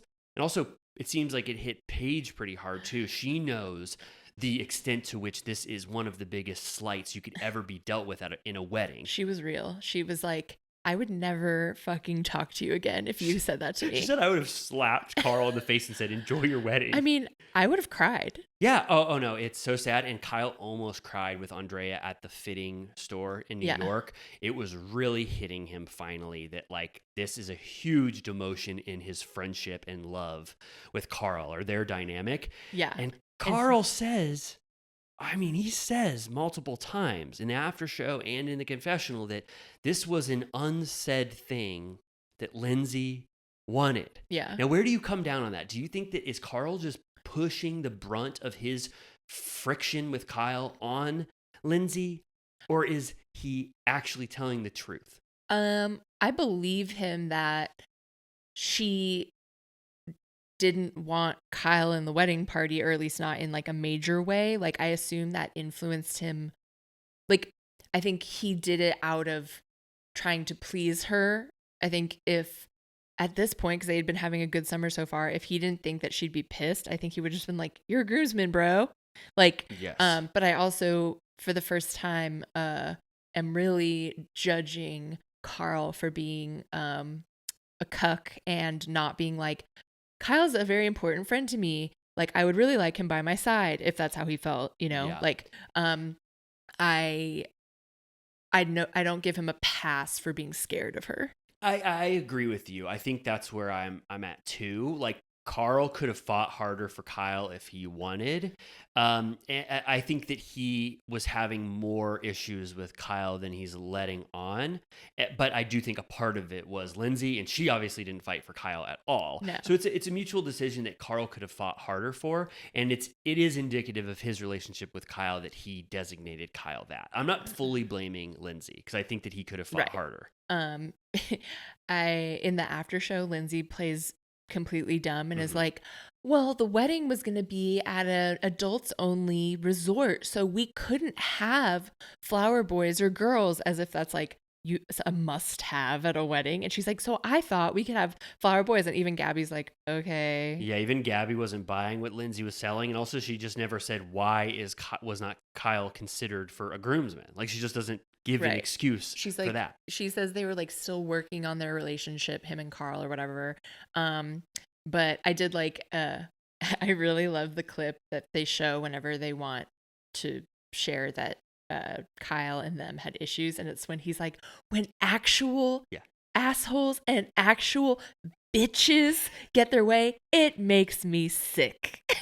I sort of like, I haven't, like, I need to watch season 7 again because, like, I remember people thought it was a snooze or whatever, but I need to watch that scene again. He calls Lindsay a psycho. Yeah, he's like, good luck with your girlfriend. She's a psycho. It's like, okay, yeah, I mean, there is some fodder for Lindsay to say, maybe I don't want to honor Kyle the most at my wedding.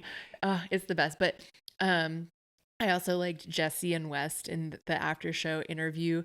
They were like, I can totally see Lindsay being like, let's make him a flower boy, like to fuck him over. And then Jesse does an impression of Carl that's like, that sounds like a nice idea. Like, let's do that. Like he does the full like Chappelle white guy voice for Carl. Like he's just like a bumbling fool. I like that. Yeah. Also like Carl has to justify to everyone why he made this decision. And like Jesse asks him point blank at some point, he's just like, is Kyle not a groomsman? And Carl's like, no, no, he's a flower boy. No, Carl goes, oh, he's in the wedding party. Yeah. And he goes, but not as a groomsman. He goes, no, he's a flower boy. That just feels really right for Kyle to be a flower boy, don't you think? And no one else agrees. And Lindsay doesn't offer any like help to Carl when he's trying to justify. Yeah. that. I mean, if it was he was the only one, like we created this, I mean, it's still bullshit and offensive, but if it was the only one and it's like, we're going to create this new role that you can make whatever you want. But the fact that Luke is one and Andrea, like they're the most like side character people of all time. Like Carl like tried to like murder Luke one season. Yeah. Like what? Yeah, I know. And also it's like this is the designation for our summer house cast members. Like the fact that it's Andrea and Luke is just like, yeah, you're so clearly my summer house friend. And that's why the summer house people are flower boys. Right. It's like you've been in business together. Yeah. You officiated his wedding. Like your relationship, while flawed, is like a deep, long-standing relationship. Like that's just so fucked up. Yeah, it's just Kyle has to just realize that it's like, I don't mean as much to Carl right now as he meant to me, and that's always a sad thing. Yeah. No matter what. And Carl says on the after show that he's embarrassed about it. And, he's like, we've come a long way. And like, he basically is like, even though we designated him that position or whatever, he was like, there was no world in which I could wrap my head around him not being in the wedding at all. So he just needed it to be something. The way he spoke about that in the after show made me think that it was like 30% Carl's decision too. Mm-hmm. Like, I feel like he was embarrassed to justify this, but I felt like he had ownership of this decision a little bit, and that's why he was so embarrassed. And he didn't fully blame it all on Lindsay, which he could have if that was the case, because there's no reason not to if she really did that. So I think it was really a little bit Carl's decision, and Lindsay obviously validated that decision and said, this is perfect. Let's make him a flower boy with Luke and Andrea. He'll love that. Right. And then, he's like, but the moral of the story ultimately is that we didn't get married, so it doesn't fucking matter. And Kyle's like, I would have killed it. Like, I would have broke the internet. And Amanda's like, I would have given his mullet little pigtails. Like, it would have been awesome. Yeah, it was sweet that they would, like, he would have gotten really into it if that had been the case. Which, honestly, he took it like a champ. Like, he didn't make drama about it at all, really. Like, he talked to Andrea at the fitting, but he was just being like, yeah, it was kind of sad. And like, it took me a while to realize, but he wasn't like, can you fucking believe this? Yeah, it felt within reason. And even when he was like explaining it to Amanda, he didn't like give her the full, like he didn't like make a meal out of it. And even Amanda was like diplomatic. She was like, okay, well, if that's what they want, Yeah, she said that she didn't want to make him feel worse, but she was like, what the hell? Yeah, I know, seriously, yeah. But then Paige had the reaction, I feel like, of the audience where she was like, this is so obviously a slight against Kyle. Yeah, because Paige is like, she always keeps it real, which is why I love her, but I also think she's about those sort of like formalities or whatever. Like, she's like, all right, let's break this down. Like, no. Like, she's about the facts. Yeah. And that is like a very clear thing where you're like, all right, let's talk about what happened here because something ain't right, you know? Also, I just wanted to shout out when West and Sierra were cuddling in bed. She asks how his nose is, and he says that it's achy, and then he says Clay achy, and then she said that she was a big Clay Aiken fan back in the day, which I just wanted to say that I was shocked to find out she was what we once called a claymate. Were you a claymate? I had a very close friend that was a claymate, and I did go see Clay and Kelly Clarkson tour together at the Staples Center in 2003. Okay. And Clay Aiken, I didn't really recall him. I could see, if I close my eyes, I know what he looks like. I didn't remember him at all. He was an American Idol contestant. Yeah, runner up. Was he like in the third or like the one of the first 3 seasons? I think so. But yeah, Ruben Studdard won. Was he? Okay. So it seems like those American Idols really hit hard. And then it doesn't, does that happen anymore?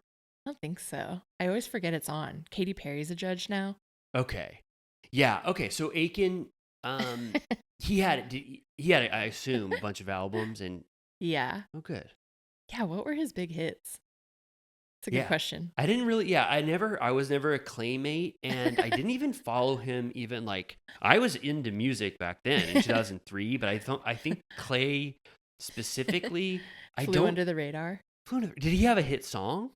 I think so, but I'm not going to be able to recall it right now. But it was nice to know, like, in the, like, that Sierra, of course, like, had a Clay Aiken moment. For me, too. Yeah. I was also just reminded, I was listening to a podcast, Clay Aiken and Kelly Ripa had a feud. Why? He guested on, I think it was at that time, Regis and Kelly. Okay. And they, sometimes swap in the guest host. And apparently they were, like, chatting together, and Clay put his hand over Kelly Ripa's mouth, like jokingly, but he was like, that's enough. And she was like, how dare you? On camera? Yeah. And then she said, don't do that. She goes, I don't know where that hand has been. And then Rosie on The View said that it was homophobic for her to say that, but Clay wasn't out. So it was like a disaster. Wait. Wow, I want the full compilation of everything you just said in one video. So Clay Aiken was guest hosting with Kelly Ripa, who's the actual host. Yeah. And Kelly started talking, as is her wont, as a talk show host on one of those shitty, god-awful shows. And Clay Aiken said, "That's enough out of you. I'm going to put my hand on your mouth to stop you from talking." Yeah. And she said, "I don't know where that hand has been."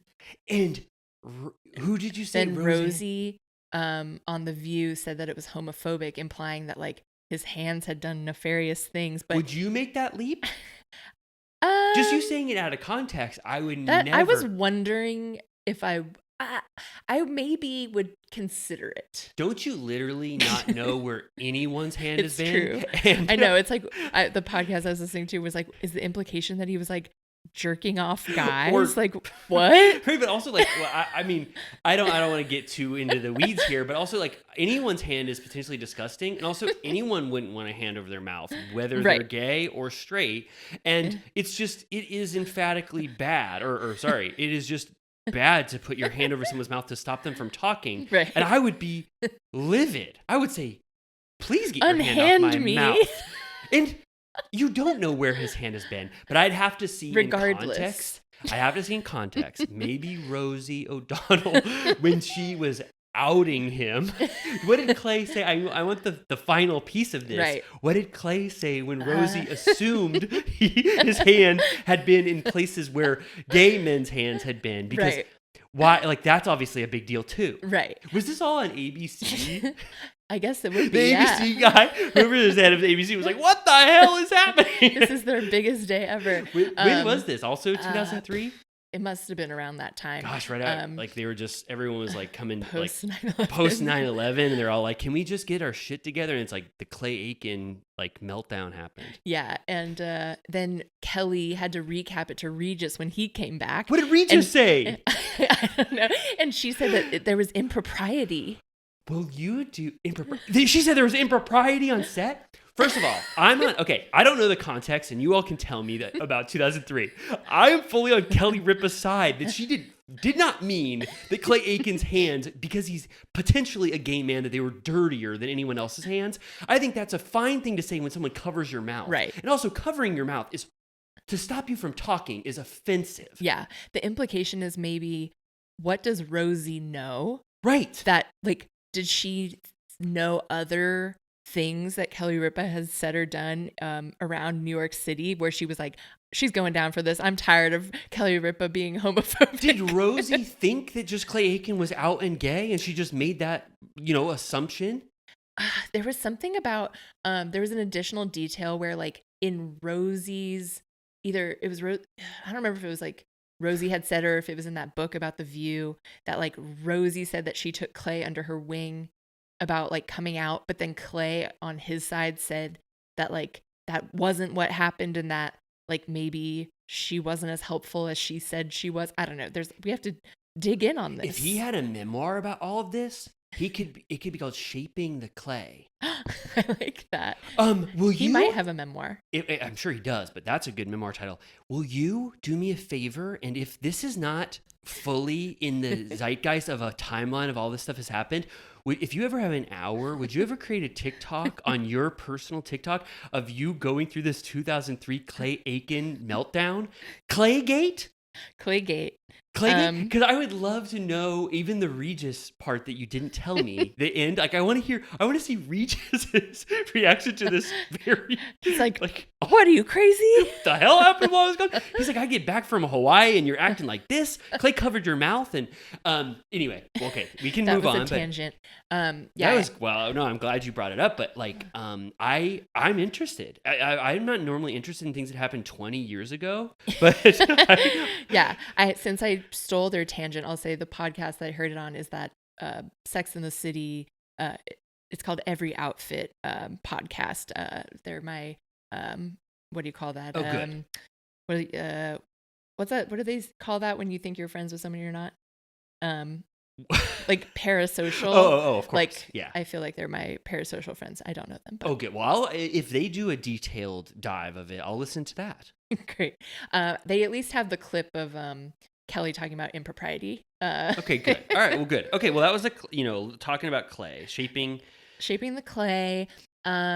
were there any other big moments? Well, I wanted to talk to you about a little blip of Amanda and Kyle, yeah. which for me is I don't know. I'm of two minds. I do think that Kyle and Amanda are not doing well. Like, they don't seem to be in a great place as a relationship. And if we didn't know that Carl and Lindsay were going to end fully with what is to come, you might say that there are two dueling bad relationships on camera. I'm not saying it's to the degree to which Carl and Lindsay is at, but like Amanda's really, really like fed up with Kyle. Right. And Kyle is fed up with Amanda, or right. They're both just kind of like... It's like, I'm sure a lot of people take sides. Because I'm a known misogynist, often find myself siding with Kyle just because I think he's a lot of fun. Right. But I understand how that would get fucking tired if you are the one that lives with him. But it is like, it feels like you don't need to take sides. It's like a difference. Like, it's not like a right or wrong. It's like a difference of want. Fully. Yes.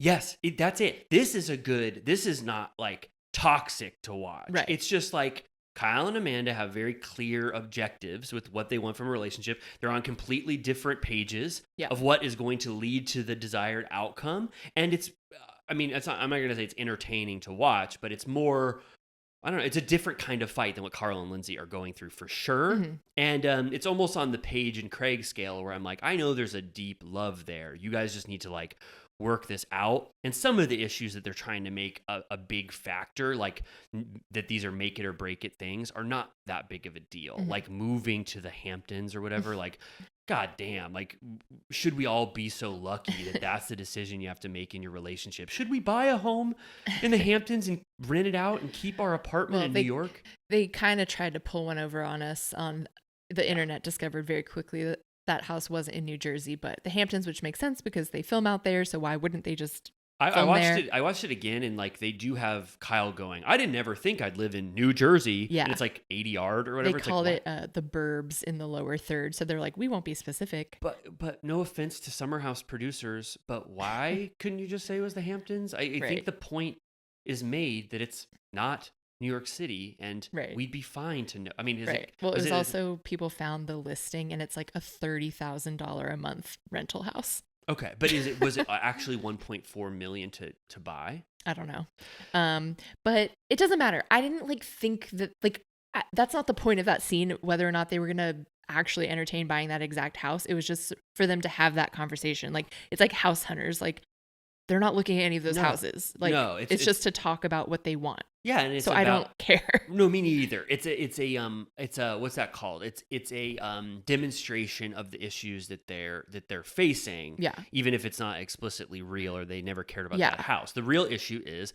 that Amanda wants to get out of the city faster than anyone ever could because she doesn't want to raise children there. She doesn't even like walking dogs there. Right. She hates her apartment and she just needs to decompress, not in New York City. Right. And Kyle is like New York City, like bite the Big Apple every night, take advantage. Frank Sinatra only in New York. You know what Andy Cohen watching these episodes is like, obviously, why would you ever leave New York City? Which, like, I do get a little annoyed. I mean, I will admit that I think I am a little bit of a Peter Pan. Like, I'm you like, are? Like, I'm like, yeah, like, I don't want to like leave the fun, you know, like, I don't want to like close down shop.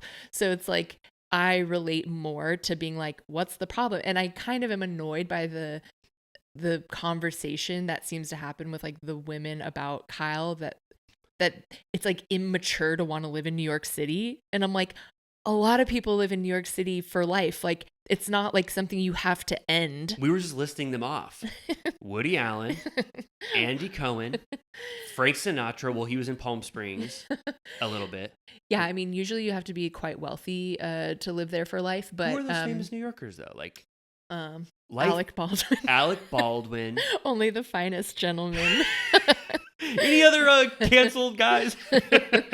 No, but like, I totally agree with what you're saying. But I'm like, it's just she doesn't want to live there, and he does. But that it's not like wrong for him to want to live there. Like, it's a fine place to live. But for me, it's on the spectrum of like Craig and Paige, where it's like, how are we going to make our relationship work as two millionaires? Right. You know what I mean? It's like not to say like millionaires can't have problems, because I know they do. A bunch of them do. I know a lot of More money, millionaires. more problems. They're miserable, the millionaires I know. But I'm just saying there's so many solutions to what they want. You know what I mean? Like the office for Loverboy could move so it's not in Kyle's apartment, and you know what I mean? It's just like this is so solvable, right? In my opinion. Money is, unless she just really wants out completely, and he is like, it seems like more of an existential crisis. And like on the preview, the mid-season preview or whatever, she basically says like, I don't want to work at Loverboy anymore, and he's like, I need your help. And she's like, so it seems like there's a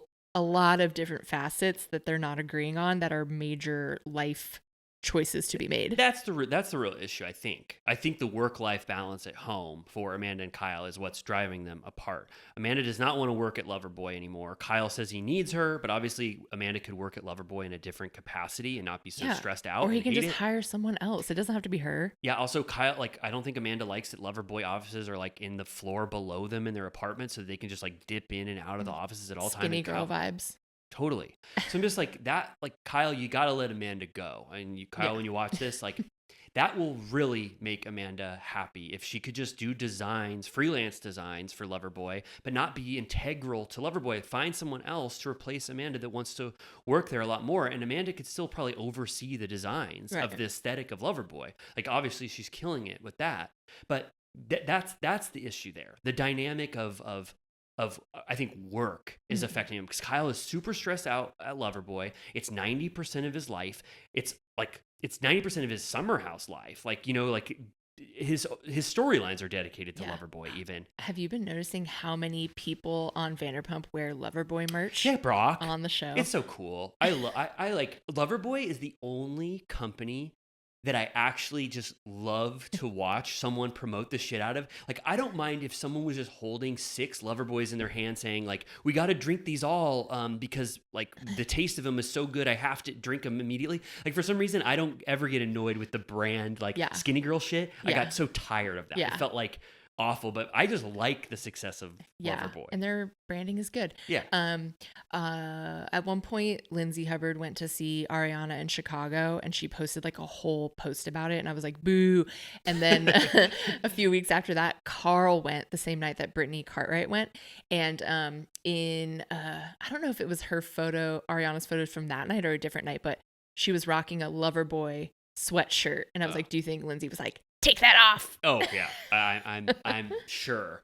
No, I love that. I love that like Loverboy is this Bravo cinematic universe thing that like transcends all shows. But I don't know. At least for the sake of the show and stuff, I'm like, we want our Loverboy boys like out in New York City having fun. And like, I know Amanda got so pissed at Kyle for staying out till 4 a.m. after Carl's fitting or whatever with all of the groomsmen and stuff. And I'm like, I don't know. That's kind of a special event. All of his guys are in town from across the country. Like, why can't he go out? Like, it's not like he was with trustworthy people. Like, Carl's not going to let him like fuck around. And like, he has a job. It's not like he's a deadbeat. So like, why can't he party too? Let Kyle party. Let him cook. Let him cook. Let Kyle cook. Let Kyle cook.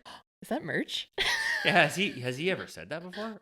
Well, anyway, that's hashtag let Kyle cook. Let Kyle cook for sure. But why? But we don't get to see. I mean, you said it's essential that Kyle does get to party in New York, but we actually don't really see that on Summer House. Like we actually see them at a home where they both go home and they party together or whatever. So we don't really get the nightlife Kyle as part of our content in the Summer House world. So I don't know if I necessarily need to know that Kyle is out on the town in New York for my view of Summer House to be affected. Like it's not a huge win for me that knowing that Kyle is out on the town. Right. But just like as a counter. With like Andy stumbling upon West in the street, that was fun. I'm just like, that's the cast of characters that we have, and New York is like the little playground for these little pawns, and Andy's out on the street. Like West is out on the street, like he's with Sarah Jessica Parker and Amy Sedaris, and you're just like, woo, like New York City. And then no, totally, I was gonna say a bad joke, which I'll never say, but no, you while you're saying that, I'm like, wait, you're right, because now we only have New York City seen through the eyes of the new Roni cast, which is like makes me think like don't ever move to New York. Like, you got to get out of New York City.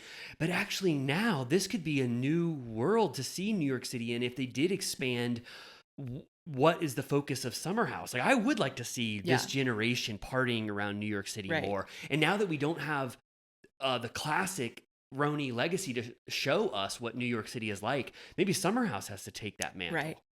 Did you watch the video where West accidentally featured his nuts on TikTok?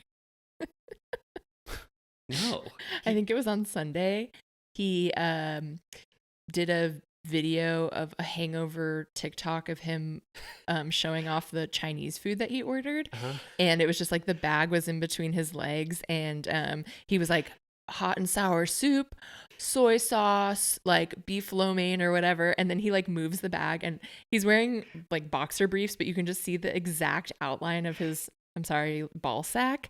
And I was watching it in bed, and I was like, Jesus Christ. And I opened the comments, and the first comment was him saying, my bad.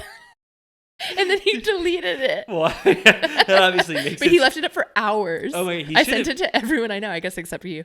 You didn't send me any TikToks this week, which is kind of sad. I sent you one and you didn't respond to it either. But I've been busy. It's what you've been. I know you're at Disneyland. When I've been busy one. watching that video of West over and over again. That's funny. He should have re-uploaded it and blurred it out. That would be kind of fun. A friend of ours went on to Reddit and found it again, so I'll show it to you. Oh, sure, good. But then he like posted another one where it's like, sorry guys, had to delete that. Yeah, that makes sense for sure. But I'm like, I couldn't love you more. Anyways. Yeah, no, that's awesome. What a fun Chinese food reveal. But I'm glad he took it down ultimately, I guess. But yeah, so, and then I think the rest, there was like Paige's Italian dinner. Andrea's back in town, which is fun. Yeah, fun. The Italian dinner had just like the Paige and Amanda stuff bubbling up that we already talked about. But that was a beautiful event. I mean, I loved it. Yeah. Like a catered Italian, beautiful night. I thought that was so fun. And then we got that Capri night on the Valley also. Like 2 Italian dinners in 1 week. Yeah, that's true.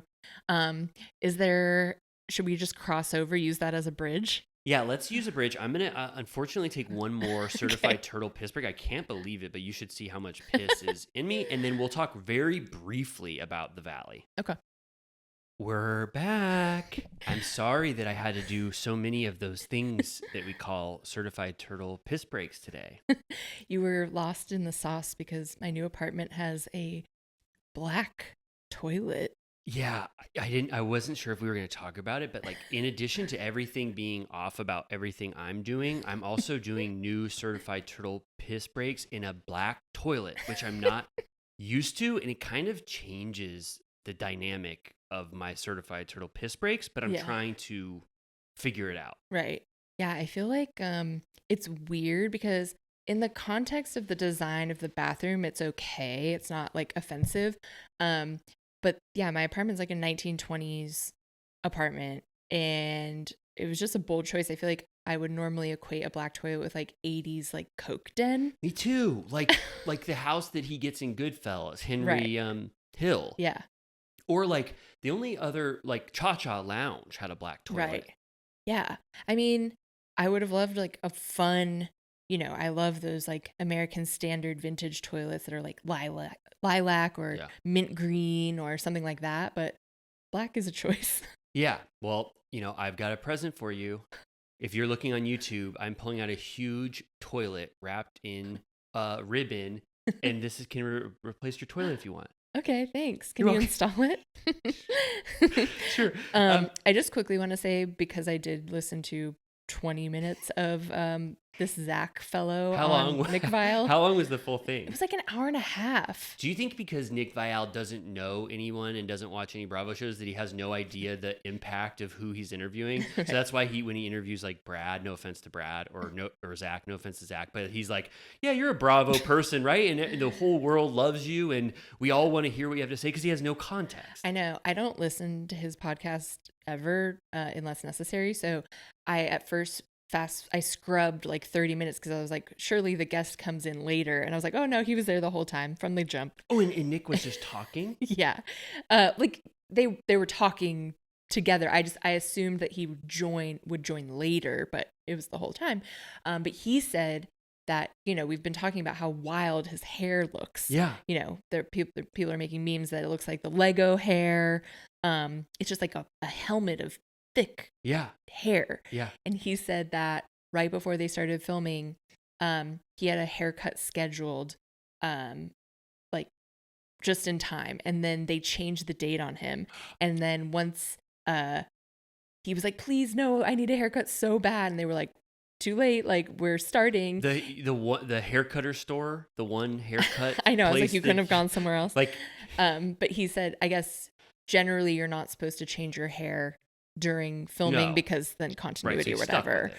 But I guess at some point he does get a haircut, and he said very soon you'll see it reflected on the show that his hair will look much more normal coming soon. Good. Because they did let him cut it. Oh, good. I'm excited for that. I mean, Schwartz is really thumbing his nose at that rule. That's true. Like blonde hair in the middle of a season. Right. Like, Yeah, it's like Katie got stuck with her orange hair for a long time right. because they were I like, actually saw more flowing. Like I saw his hair in this episode. I was like, oh, it's real. I see it. I see his full head of hair. yeah, he wore a hat on the podcast, and Nick was like, this was your one chance to prove that it's real, and you wore a hat. And he was like, I'll let you tug it, but I So- didn't stick around to see if he did tug it. He might have. So Nick has been watching The Valley. I guess so. Oh, that's good. Cool. So yeah, this also picks up where it left off. I don't know. Was there anything particularly interesting? They really love touting this Capri Club dinner. Bravo. They're like, this is one of the most explosive dinners you've ever seen, but it sort of fizzles out completely. Yeah. The way they cut it, and this episode just has nothing in it. Kristen, again, we said this whenever we talked about The Valley, but Kristen is left holding the bag and is the scapegoat for Janet saying all of this shit Right. that she actually said.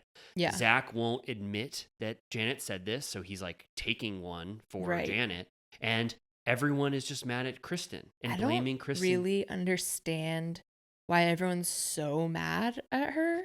They're doing the thing where it's like, we don't care about the actual person that actually said this, who is the person that's actually saying harmful stuff. We care about the person who said it on repeated camera. Repeated it. Like, because that Well, they even actually- get mad when Kristen later says, like, I'm sorry I repeated it. And they're like, why do you keep saying that you repeated it? Because that implies that it was said before. Right. And Kristen's like, it was, but I'm Right. just going to, yeah. And then Zach even says what I theorized, and you theorized, Yeah. which is just, he goes, Janet is just getting away with this. Like, she's just standing in a corner smiling as they Right. all have to take the brunt of this Right. bomb that went off. And I have to say, it's time for this to be over. Like, you know Right. what I mean? Like, no more talking about it. She even pulled the pregnancy card where Kristen's like, I don't want to keep fighting because you have a baby to protect. And she goes, since when do you care? This is causing me a lot of stress. Yeah, no, totally. And I think, honestly, how everyone is behaving towards Kristen, making her the scapegoat of this, like, Kristen should think about that forever, how her friends treated her in an actual time of need. Because Zach didn't defend her and lied, and didn't tell everyone that Janet actually said that. Janet completely left her in the dust and pretended like she never said it. Michelle said, I'm going to keep arm's length from Kristen, and this really, like, ruined our friendship. It's like, fuck you guys. This really happened. Everyone knows it. And I just said it out loud once. I shouldn't have said it. And now you all are, like, treating me like a leper. Right. Yeah. I feel like, this is like sad, but I feel like one of the more pertinent storylines of this was Jax and Brittany talking about Cruz's Oh, yeah. development delay. Yes. Which I think this is the first time they're talking about it, but apparently, like, he started talking and then he stopped, so he kind of like regressed at a certain point, and they show his speech therapy, and then that's a part of the conversation where they say they've only had sex twice in a year, and like, I don't know, it just is like their household is like a bummer at this point. Yeah, I for sure. You're right. Yeah, and that was the first time I think that we learned that. People talked about that last week. Like, they were telling us that, like, they think that that's the case, or that Brittany's talked about it. But yeah, this is the first time where you see that they're really dealing with that, which I can't even imagine. And Right. it's, it was. I thought it was like, interesting to watch Jax and Brittany, who we know so well, like, deal with this very, like, adult thing. It's Right. like, and like, their love for Cruz is so evident, obviously, and they're also in a way normalizing differences in, kids as they grow up a little bit, because they're like, the first thing you learn is that you can never compare your kid to other kids. Right. I know she was talking on that podcast about how it's hard because obviously her and all of those Vanderpump women had kids at the exact same time, and all the other people have girls, which like develop, I think they say, quicker. And so she's just comparing her to Hartford, Summer Moon, Ocean, and then there's Cruz, who's just like, she feels like, God, this is hard. But she said she wanted specifically to talk about it because like it's so common. But and then Brittany, in addition to dealing with that, she's dealing with Jax waking up and blaming her for shit that never even happened, like that her talking shit about the relationship. It's just like must be a nightmare. And I mean, I like we said at the beginning, like I'm glad that Brittany realizes that life can live on without Jax. Like her life can... Right. I mean, if anything, it's just like he's making her life so much harder. She has to do so much emotional labor, and like I'm sure she does, even though she says Jax is a great dad, I won't take that away from him, but I'm sure she does like everything. Even though we had this minivan mafia moment where all the men pack up the minivan with car seats and they go to the Ventura County Fair. Yeah, that was kind of I liked that. I know it was just to show like the dads struggling with the like car seats, and like this is like what the Valley is supposed to be. Like this was how they pitched it. Like imagine the cast, but they're like fully focused on being like dads of children or whatever. So like, but I did like this scene. I thought it was interesting, them all like hanging out together, going to the, what was that, carnival? County fair. Yeah. And then I kind of liked when they were talking, like Danny seems to be the most like well-adjusted husband, or like very and they like actually like each other. Like, he loves his wife. He loves being a dad. He's really sweet. And Jax is talking about how he's not intimate enough with Brittany. He's like, do you guys know each other's love languages? And both Jesse and Danny say, we don't even know what those are. Oh, I'm sorry. What'd you say? Oh, sorry. I'm sorry. Jax and Jesse say, we don't even know what love languages are. And he goes, once you find out what their love languages are, it opens up a whole new world of love. Yeah.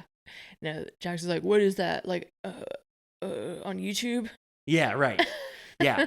So that was, I don't know, that was kind of fun because we know it's real. Like Jax is telling his friends that he's having intimacy issues, even though he's embarrassed kind of to tell his friends that he's like going through that. You can see that they're having trouble. And Jesse is just like, my marriage is shit, guys. He's like, this is bad. Yeah. We are cruising for a bruising on my end over here. Yeah. He's like, my wife used to show up to my house in a trench coat with nothing underneath, and I would pour hot wax. I'm like, all right, like, calm down. Yeah, stop. Please like, don't tell I don't us. want to know.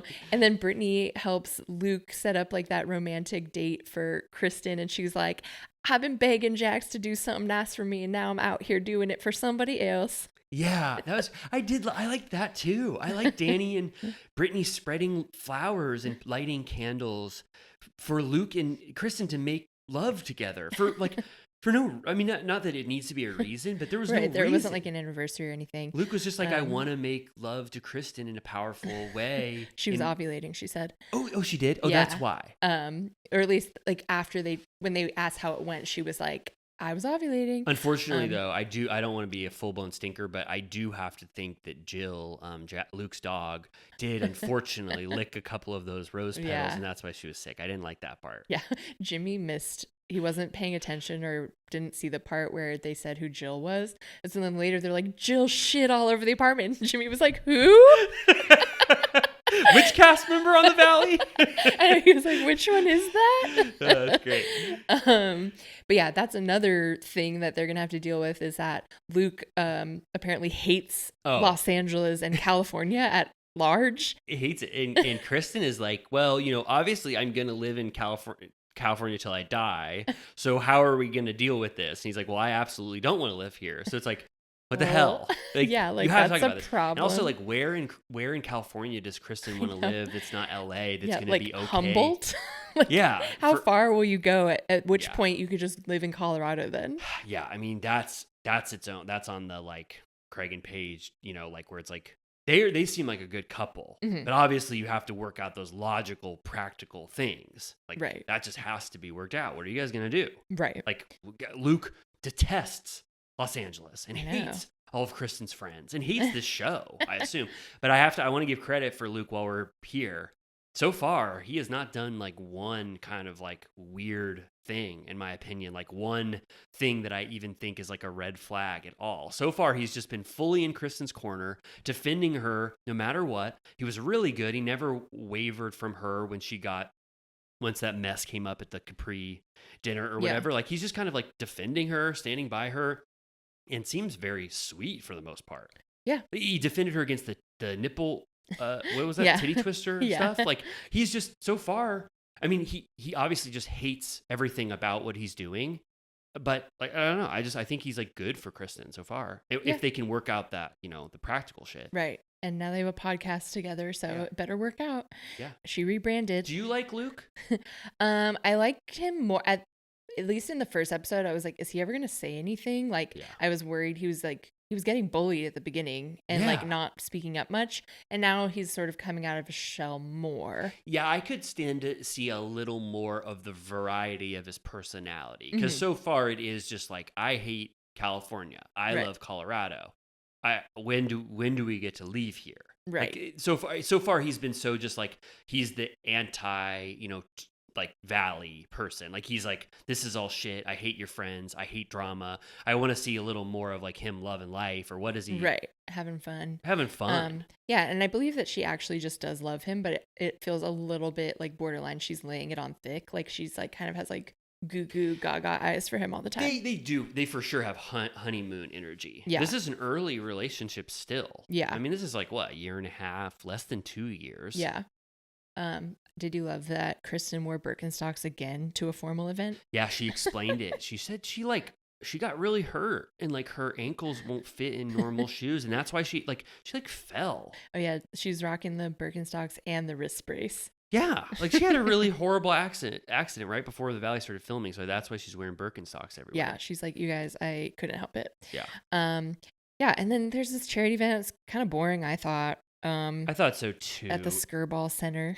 It was Skirball. I liked Skirball Center anytime we get to go there, but other than that, it's like they didn't know really what to do with that event. Kristen, does the most with the environment and officially apologizes to Michelle, although I don't really think she needs to apologize to them. And then Jesse's like, I'm still so mad at her. I kind of wanted him to pop off even more. It seemed like he was really going to blow up, and then he kind of got it together and then apologized himself. He was like, I'm so steamed. He like had to take a walk or whatever, and then he came back. But I'm just like, the anger at Kristen is just misplaced to me. I'm like, if Kristen did something real, I would say go for it. This is good. But this whatever, like Janet just like throwing a stone and hiding her hand, and then Kristen having to take all the brunt. I'm like, I don't care about any of these dynamics because I know Kristen didn't do anything. So it's like, just forgive her.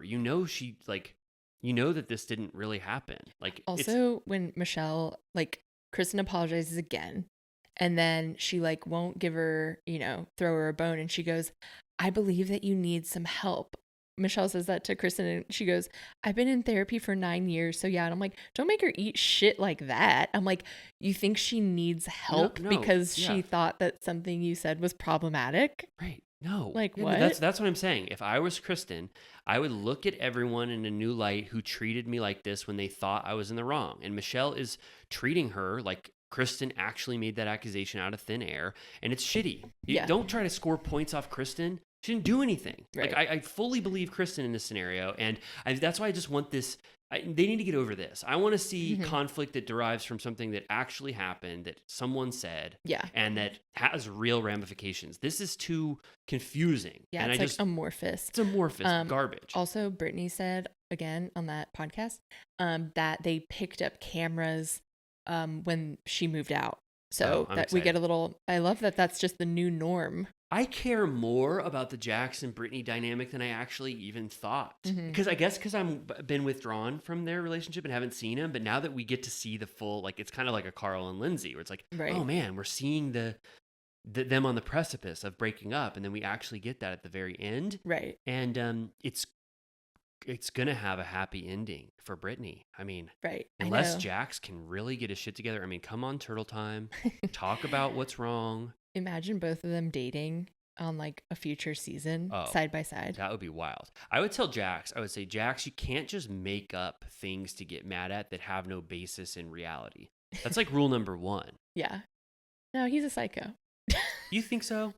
Yeah. We talked about it last week. He is he's cruising for a bruising. I already said it about someone else. Yeah. but- They were asking about like what would have happened if they would have stayed on the show. And Brittany said it was weird, but it was like because it was COVID and she was pregnant, she said it was sort of a blessing in disguise because her pregnancy was really tough and her postpartum was really tough. And she was like, thank God I didn't have to film during that time because it would have sucked. Yeah. But she said that Jax was getting too big for his britches. And she mentioned that like when he got pissed off about them all going to Malibu and like he was like, that's too far and what a waste of time. We can film at home. And she's just like, we work on a show. Like you have to just do what you're supposed to do. And he just started becoming indignant and like needed to chill. And then, I mean, he was fired after that season. So, Yeah. like, that could have been another factor in why, they weren't allowed on television for a while because Jax just wasn't showing up anymore. He's a diva. And then he was a diva about Stassi's wedding. And like, apparently she said that neither Stassi or Katie have reached out to her about the separation. Really? Mm-hmm.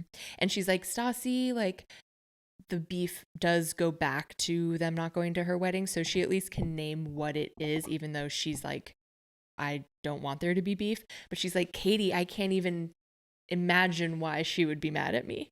Yeah. So I'm like, well. What about Katie? Yeah. I think, You would think because she hates Jax, I assume, here's that she'd be like, go girl. Yeah, here's some Katie. Like, Katie doesn't need advice. She's killing it. But, with Stassi, you remember when Stassi's, like, black and white worldview was to the detriment of, like, her relationships? Because once people trespassed against her morals, she never forgave them. I do think Katie is, like, riding the line of having too strict of a moral code with your friends to where you might lose everyone. Like, like even Dana, who I know they're the best friends in life now, but it's like if Dana does, like, one thing wrong, is, like, Dana out of your life? And then, like, how far does that go? Like, there does need to be a little bit of grace or leniency. And I think Katie might be riding the line of like, friends can trespass against you every once in a while and they can be forgiven. It doesn't have to be the absolute diehard loyalty test. Right. Well, that's like, I mean, I feel like it's scary to side with Lala these days, but her defense of like when Katie got mad at her for getting hot dogs with Joe, Lala is like, why do you even like care about that person? Like, Yes. It's like irrelevant. Like, don't waste your time. Yeah. Which is how it was with Rachel too, like about Schwartz. It's like, who gives a fuck about Rachel? I mean, obviously in the end it turned out to be a whole thing, but at the time it's like, Rachel? Right. I agree with that, but then it's like it's tricky for me because I also don't want to know that Lala is just doing this like for the show. Right. Like I do want there to be some rationale behind people's decisions, and I sort of understood why Katie didn't understand why Lala would ever do that. But you're right. I mean, there is the counter to that. Yeah, as well. I do understand though, like Lala being like, who gives a fuck about Joe? Like, I'll get coffee with Joe. Like, it means nothing to me. It should be nothing to you. True. Like, gives a fuck. Yeah, there's an alternate theory of that. Well, good. Well, did we do okay today? I think so. We pulled it together. All right. Well, I want to apologize to all of our Little Turtle Cuties and Villa Rosa VIPs. Nothing that Amy did, but I came in here and our equipment is like seriously melting down, and it has affected my mental state and it has affected my takes. So if you're like, what the hell happened to Riley this episode? I don't know what the hell he's talking about. It's just because Amy and I are testing the limits of what we can do. Yeah, if you think any of our takes were problematic, it was because our microphones were being weird. Completely. And I don't even know if you could truly hear what I was saying some of the times when I said offensive stuff. So it's all just, that was just because of the technology. But anyway, I want to apologize. I give myself a C. I give Amy an A+. She came to play today, and I will get this resolved. This is just... And if you have any further details on anything about Clay Aiken and Kelly Ripa and Rosie O'Donnell, please comment. Oh, our Villa Rosa VIPs and Little Turtle Cuties will love to tell us about the Clay Aiken drama from 2003. If you liked this episode because of what Amy did and having great takes that Amy had, please, you could always review Turtle Time, and I would just factor in other episodes that you liked, not necessarily this one, to state how you feel about Turtle Time, but definitely reviewing helps. We get reviews every week when we ask for that, and it's like the best thing in the world. You should see our reviews. Fun. A lot of fun. It's like, Amy is great. Amy did so good. I loved what Amy said. What's happening to Riley? But anyway, is he okay? Is he okay? What happened to the microphones? Why did they go to a studio that one week? Whatever. Yeah. Listen to last week. It was very sharp. And then, as always, you can get, if you did like how we sounded, we do more every week. Join our Patreon. We are recapping Vanderpump Rules from the start. You get 4 extra episodes a month, and it's a lot of fun. We talk shit. We're cuckoo. Oh, we talk shit on that thing. I listened to our Patreon episode from this week, whatever it was called, Spit Take. Yeah. And I was like, wow, there's some funny moments in there. Not to toot our own horns, but I was like, this is good. Yeah. An hour and 10 minutes of this fun shit talking about old Vanderpump Rules. I was proud of us. Yeah, sometimes I cut the clips and I'm like chuckling, and then Jimmy walks in, he's like, just laughing at your own content. I'm like, yeah. So if we won't, who will? We don't get to hear anybody laugh at what we do. So anyway, don't judge me on this one. Just know that we're having trouble. I'm on Bad Boys for Life, Ride or Die, and it is affecting my abilities. Yeah, you have to quit so that you can keep writing Reality of a Scandal. That's my dream. I want to just do Turtle Time and do Patreon and write Reality of a Scandal or whatever it's called. Reality of a Scandal with you at the Hearst Castle. That's my dream. I don't want to work on Bad Boys, Ride or Die. This is going to be, no offense to them, but this is going to be pure shit. So I will be so happy when my schedule is better, and I will be dedicated to Turtle Time because that's my true dream. Yes. All right. We love you so much. Review us, not based on this episode, and buy Patreon because there's over 4 hours of beautiful content a month for $5. Yeah, and if you join it now, there's probably collectively 100 hours backlogged. Could you imagine if you just started Patreon this week and you go, how many episodes have there been? There's 50 plus. Can you believe that we've been doing the Patreon that long? I know. We were so greedy. We started the Patreon the second we started the podcast. Ooh, within 3 weeks or a month. But it's a wonderful community. We love our Villa Rosa VIPs. I'll just shout out our Villa Rosa VIPs. We have good discussions there. People say good stuff. They'll talk about the Clay Aiken thing, I'm sure. Oh, yeah. The comments on there rule. Yeah, we have our own little fun community, and we get to talk shit. We get to be, nice and whatever. I'm not gonna say anything more. Just review us for the love of God and subscribe to us on Patreon. Good night. Bye.